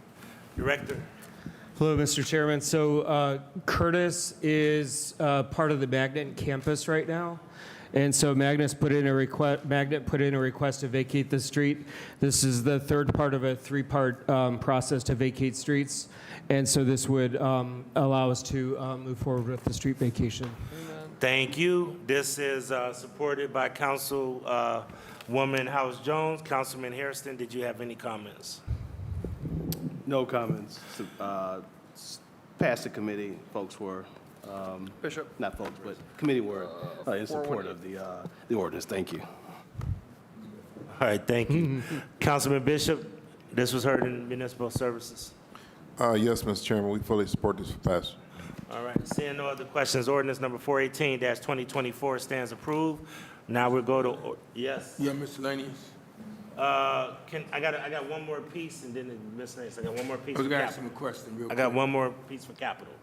Oh, for capital? Okay, cool. And then we'll get through there, okay? All right. All right, ordinance number 471-2024 by Council Members Bishop, and Griffin and Hairston by departmental request, an emergency ordinance to authorize the Director of Capital Projects to enter into an agreement with the Chagrin River Watershed Partners to participate in their grant from the National Fish and Wildlife Foundation for the Engaging Dugway Brook Communities in Designing Stream and Wetland Restoration Project by providing in-kind services. Director. So, Mr. Chairman, this relates to the Dugway Brook, which is within Glenview Park, which is north of St. Clair between East 110th Street and East 112th Street. The $500,000 grant was received from the National Fish and Wildlife Foundation's National Coastal Resiliency Fund for this project, which is called Engaging Dugway Brook Communities and Designing Stream and Wetland Restoration Project. It was awarded to the Chagrin River Watershed Partners, which is a nonprofit, and they're focused on all the streams and rivers within the watershed, which includes Glenview Park. And their focus is on minimizing flooding, erosion, and water quality problems. So this particular grant is a study only. It's not for construction. It's a 2-year study that would look at, first they looked at whether they could daylight Dugway Brook, and they determined they couldn't. So now they're working on looking to see if they can add ephemeral or intermittent streams at the surface level, which would essentially create pocket wetlands during water events. So when it rains, it would create wetlands, which would help slow the water, clean it before it would go into the combined sewer or out into Lake Erie. So ultimately, we're looking at a project that could help clean waters in an area that has both flooding of residences and also a combined sewer in the sewer district system. So this particular grant required a 1-for-1 match. The sewer district put in quite a bit of cash, and the city of Cleveland pledged $25,000 of in-kind staff time, which would be from the Mayor's Office of Capital Projects, the Division of Architecture and Site Development, to really review the design and give input on the planning and execution of both the community engagement, but also the design of this structure or improvements, wetland structures. Duration of this grant period is June 1st of 2022 to October 1st of 2024. And so we're seeking approval to move forward. Thank you. This was heard in Municipal Services. Councilman Bishop. Mr. President, we fully support this with pastors. Thank you. All right, thank you. Seeing no other questions, and Councilman Hairston, I apologize. Councilman Hairston, this is in your area. Did you have any comments? Nope, fully support. Thank you. All right, thank you. I have a question on it. I'm just on this or the On this, miscellaneous? that's right there. Okay. Okay. They reached out, the people who are receiving this grant, they reached out to me and they reached out to Council Member Anthony Hairston. And with me, through the chair, I want them to work with the students of Glenville as well as Collinwood in that survey analysis. Because here's the thing, Mr. President, it's science. And the children need to see that, and then they could be in on the survey analysis with Glenville. So if they call me, I'll connect them with the principals, and then because they want to talk with, Mr. President, they want to talk with the residents in the community. They reached out to me as well as Councilmember Anthony Harrison, and they said they want to have a conversation.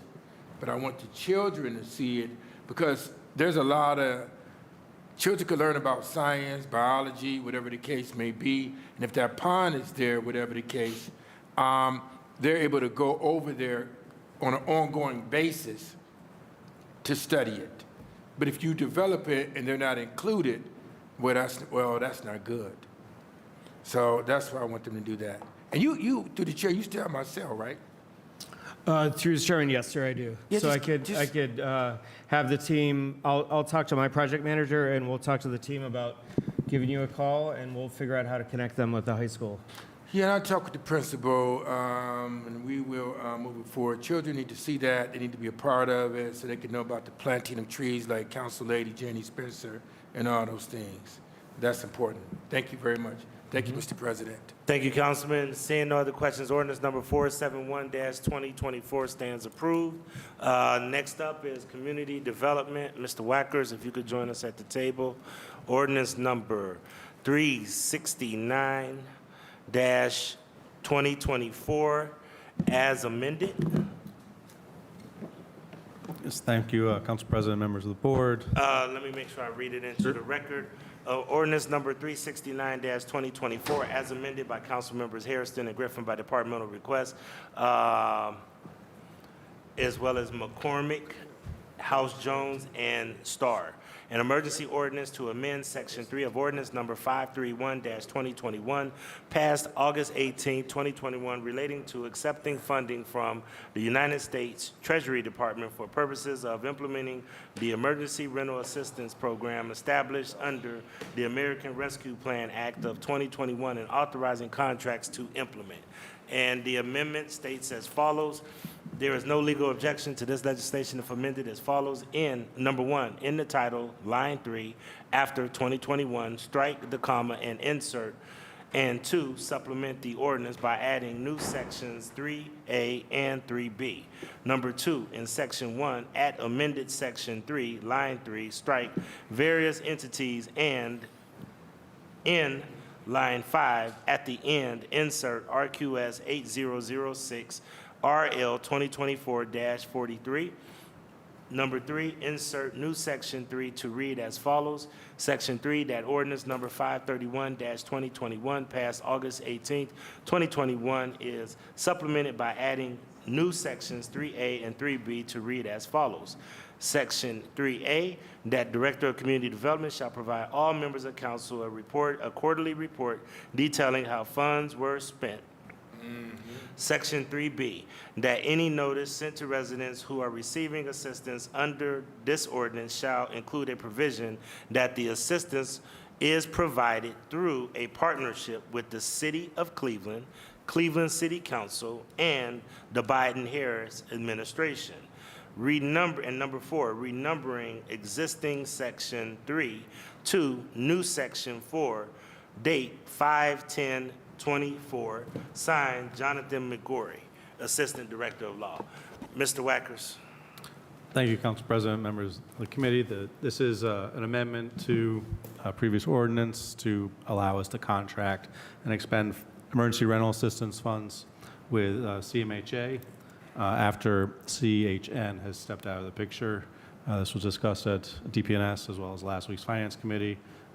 We're back at the table because we provided the count of residents by ward that would be eligible for this program, the CMHA residents, and as well as the balances that the funding would be authorized under this ordinance. Happy to answer any questions. Thank you so much. Councilman Harrison, this was heard in DPS. Did you have any feedback? No, Mr. Chair, we did receive the information from Director Wackers.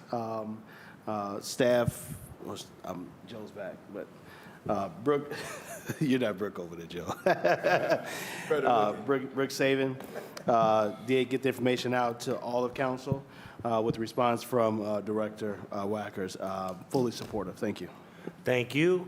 And I don't see any other questions. Therefore, ordinance number 369-2024 as amended stands approved. Please sign on.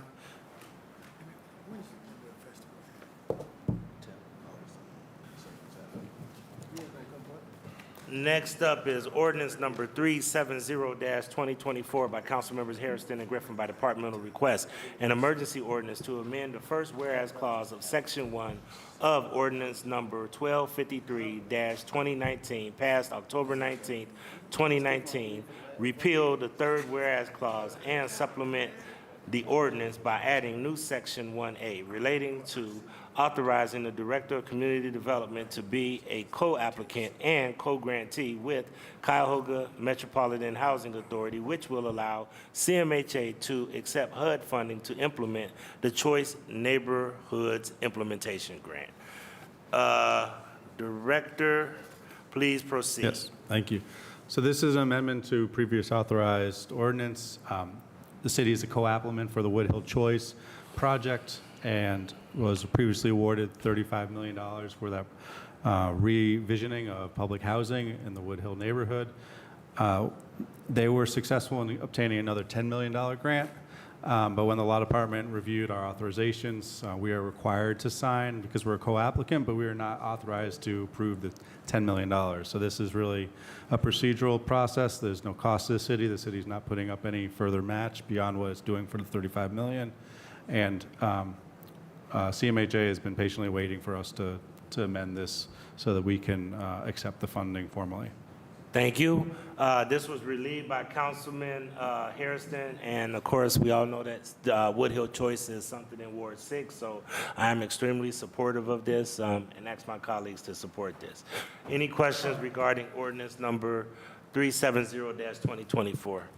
Seeing no other questions, ordinance number 370-2024 stands approved.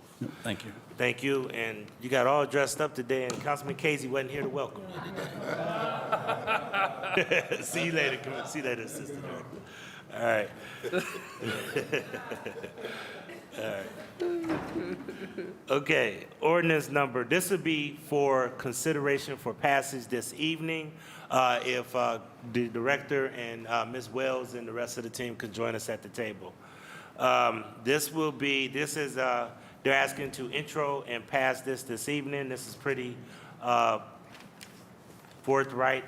This is an emergency ordinance authorizing the Director of Public Health to apply for and accept a grant from the U.S. Department of Health and Human Services, Health Resources and Services Administration for a Healthy Start Initiative grant to carry out various Moms First project services, authorizing the purchase or lease of television and radio advertising time and other media, professional services to acquire case management software, and to enter into one or more contracts with various agencies, entities, and individuals to implement the project. Mr. Margolius and Ms. Wells. Thank you. Commissioner Alita Wells. Thank you, Council, through the President to entire Council Committee. As you're aware, the Moms First program has been in operation since 1991, receiving funds from the federal government through the HRSA funds and Maternal Child Health Office. These are on a 5-year cycle. Our last cycle just ended technically April 30th, and so we got the award for the this next 5-year cycle, which starts technically May 1, but we got our award about May 3rd. So we're here to be able to accept those funds to continue operating the home visiting program through Healthy Start that we do with Moms First here in the city of Cleveland. Thank you. First and foremost, I want to congratulate you on the great news. It's always good when we start to see declines in infant mortality and morbidity, and I don't think that was something that hasn't been done without a tremendous amount of work. Being in this space for quite some time, I hope that we keep the pressure on, because I've seen it when we've reduced it, had measurable results, and then people yank the money away, and then we lose our momentum. So I think this is very important for us to be able to push, and I'm very supportive of it, and congratulations to the entire community that really came together and worked on this. And Lisa Matthews just celebrated a birthday. I know that she had a lot of years committed to this, so thank you. It was just this week, this weekend. Former director. Yeah, former director, Lisa Matthews. Councilman Conwell, this is in your shop, and I know you relieved it. In order for this to be heard today, did you have any comments? Yeah, it's very, very important. You know, when they do the advertising through the chair, you know what I want, right? Fatherhood initiatives through the chair. Now, I want to see some dads in there too, because when you say mothers first, mothers and fathers and families together means a lot to me. You got to have the dads in there, and even when the baby is first delivered, the father need to be in there to cut the umbilical cord. I know we can't make him, but then they, like for example, a young boy feel the power of a man, feel the power of his father that's there. The same way, and that's how, just like this right here, like Starting Point have it. Even a little girl, when she feel the power of her father, when she grow up and she knows how to pick a husband, or whatever the case may be, because that dad gotta be there. His dad is very, very, like this, like you got it. It's very, very important. But when you say mom's first, it's not you saying it. You just want the grant. When you say mom's first, the dad says, oh, they just exclude me.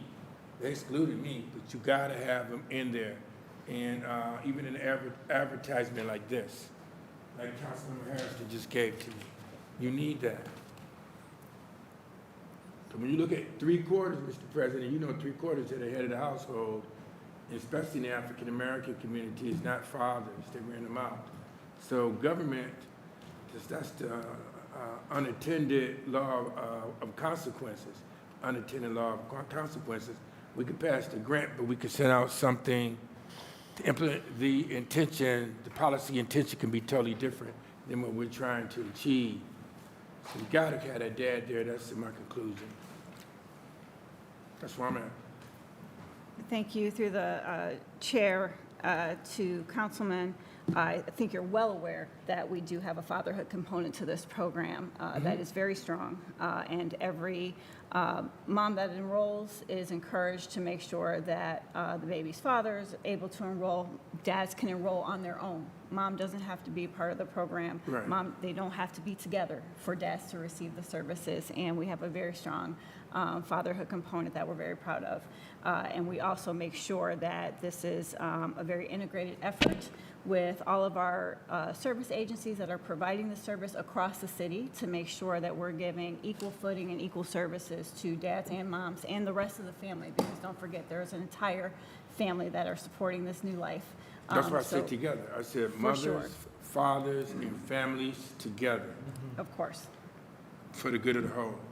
And it has to be, Mr. President, baked into that culture of not just this program, but all of that. So the moms, you gotta show the dads that's in there. Because I don't want to do that law of unintentional consequences. And that's important. Thank you, Mr. President. All right, thank you. Seeing no other comments, ordinance number 589-2024 will be considered for passage tonight to the whole entire council. That is the last piece of legislation. Councilman Polinsky. Before the director leaves, and my honorable colleagues, to you, Mr. Chair, to the director, how many health inspectors, environmental inspectors you have out working the fields and working in the ward? Through the chair, about 20. I'm assuming you've been out riding around. Do you see the high grass on these homes? I'm not only talking about, I'm not talking just abandoned, I'm talking about occupied structures. Some of these, I need to understand why, for some reason, people think they don't have to cut their grass today in the city of Cleveland. So I was at an event yesterday at Everlasting Baptist Church, and for a concert in the Glenville neighborhood, and as I'm coming down Eddy Road, I can't believe the high grass on Eddy Road. And then I go to church and people come up to me, same thing, say, Councilman, you see all that high grass on Eddy Road? You see all that high grass in the Glenville neighborhood? And so what are we doing? What are we doing on all these high grass properties? Yeah, through the chair, got your email on Saturday, and we had a couple of responses came to your inbox about that from Public Works and from our team as well. So we've teamed up with Building and Housing that are doing the majority of the high grass citations because they have many more external or exterior inspectors. So we're able to cite people, ticket people for high grass. We also have the program through Public Works through Commissioner Porch, who is working hard to cut all of the grass for all the city-owned and the vacant lots. What we'd like to be able to do as soon as we catch up on those is when we see a private property with tall grass is we warn them that if they don't cut the grass, in addition to the citation that we're giving them, that we'll go and cut the grass as well and then send them the bill. But we're still prioritizing, and you'll hear more about it from Commissioner Porch, those vacant-owned and the city-owned lots. But All I'm saying is it's a that priority for us. I would absolutely. say to you, through the Council President, if you need to look at increasing the penalties in the city It's one thing I know when we're dealing with abandoned properties, we all know that, what that's about, or empty lots, or land bank. But when you got people living in these homes, and you got grass 2 and 3 feet tall, I mean, I've been cutting my grass. I don't know how many times I cut my grass, so many this year, and I cut my own grass. You know, I don't have city crews come in and cut it. I cut my grass, okay? So the fact of the matter is, I will not accept what our city looks like, especially on the east side of the city. It's deplorable. Deplorable in these neighborhoods. It's just unacceptable. And I think we got to send a message. You know, you want to have a yard that looks like Kansas, move to Kansas, okay? Go to Kansas. Because I'm not accepting it in Glenville, I'm not accepting it in Collinwood or Nottingham or any other place on the northeast side. I'm sick of looking at this high grass. So if you got to increase the penalties, I'm all for it. But I think you guys got to take a more aggressive approach in dealing with this. And I'm through, Mr. Chairman.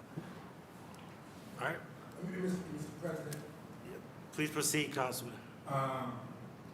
to the director, piggybacking on Councilmember Mike Palencia, do we have people to ride around looking at that? Because I think Tuesday, tomorrow, I'll be in the neighborhood writing down issues and concerns, what houses need to be boarded up, and high grass, high weeds, trash and debris. Do you have anyone that would like to, sometimes you go out with me. Yeah. I'll go out with you. Through the chair, I'll go out with you. And Councilman Polensek, I'm happy to come out with you as well. You know, anytime. I know that email came on a Saturday morning. I was ready to come over and walk around with you. Be my guest, because, man, I'm tired. I mean, I just bought a weed whacker, electric weed whacker. I myself got to go out in some of these areas, because I'm sick of looking at this crap, and I'm sick of it.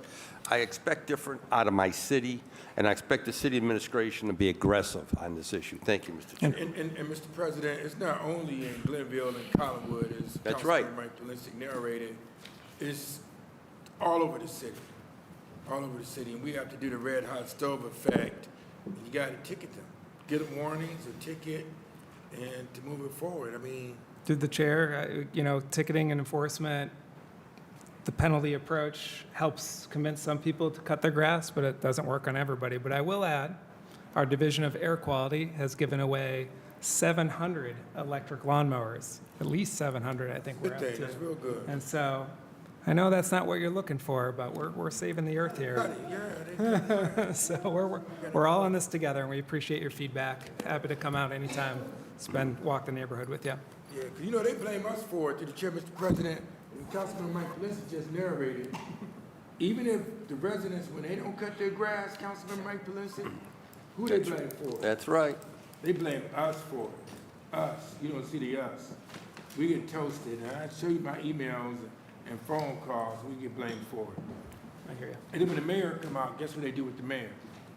Shake his hand. Yeah, take pictures with them. And we get toasted. I get tired of that, man. I'm getting toasted. They take pictures with the mayor and shake his hand. Right. Yeah, that's not right. Through the chair, I will happy to join you on those walks and anything I can do. All right. All right. Thank you. That being said, this Committee of Finance, Diversity, Equity, and Inclusion is adjourned to the next call of the chair. We are off next Monday, ladies and gentlemen. Thank you.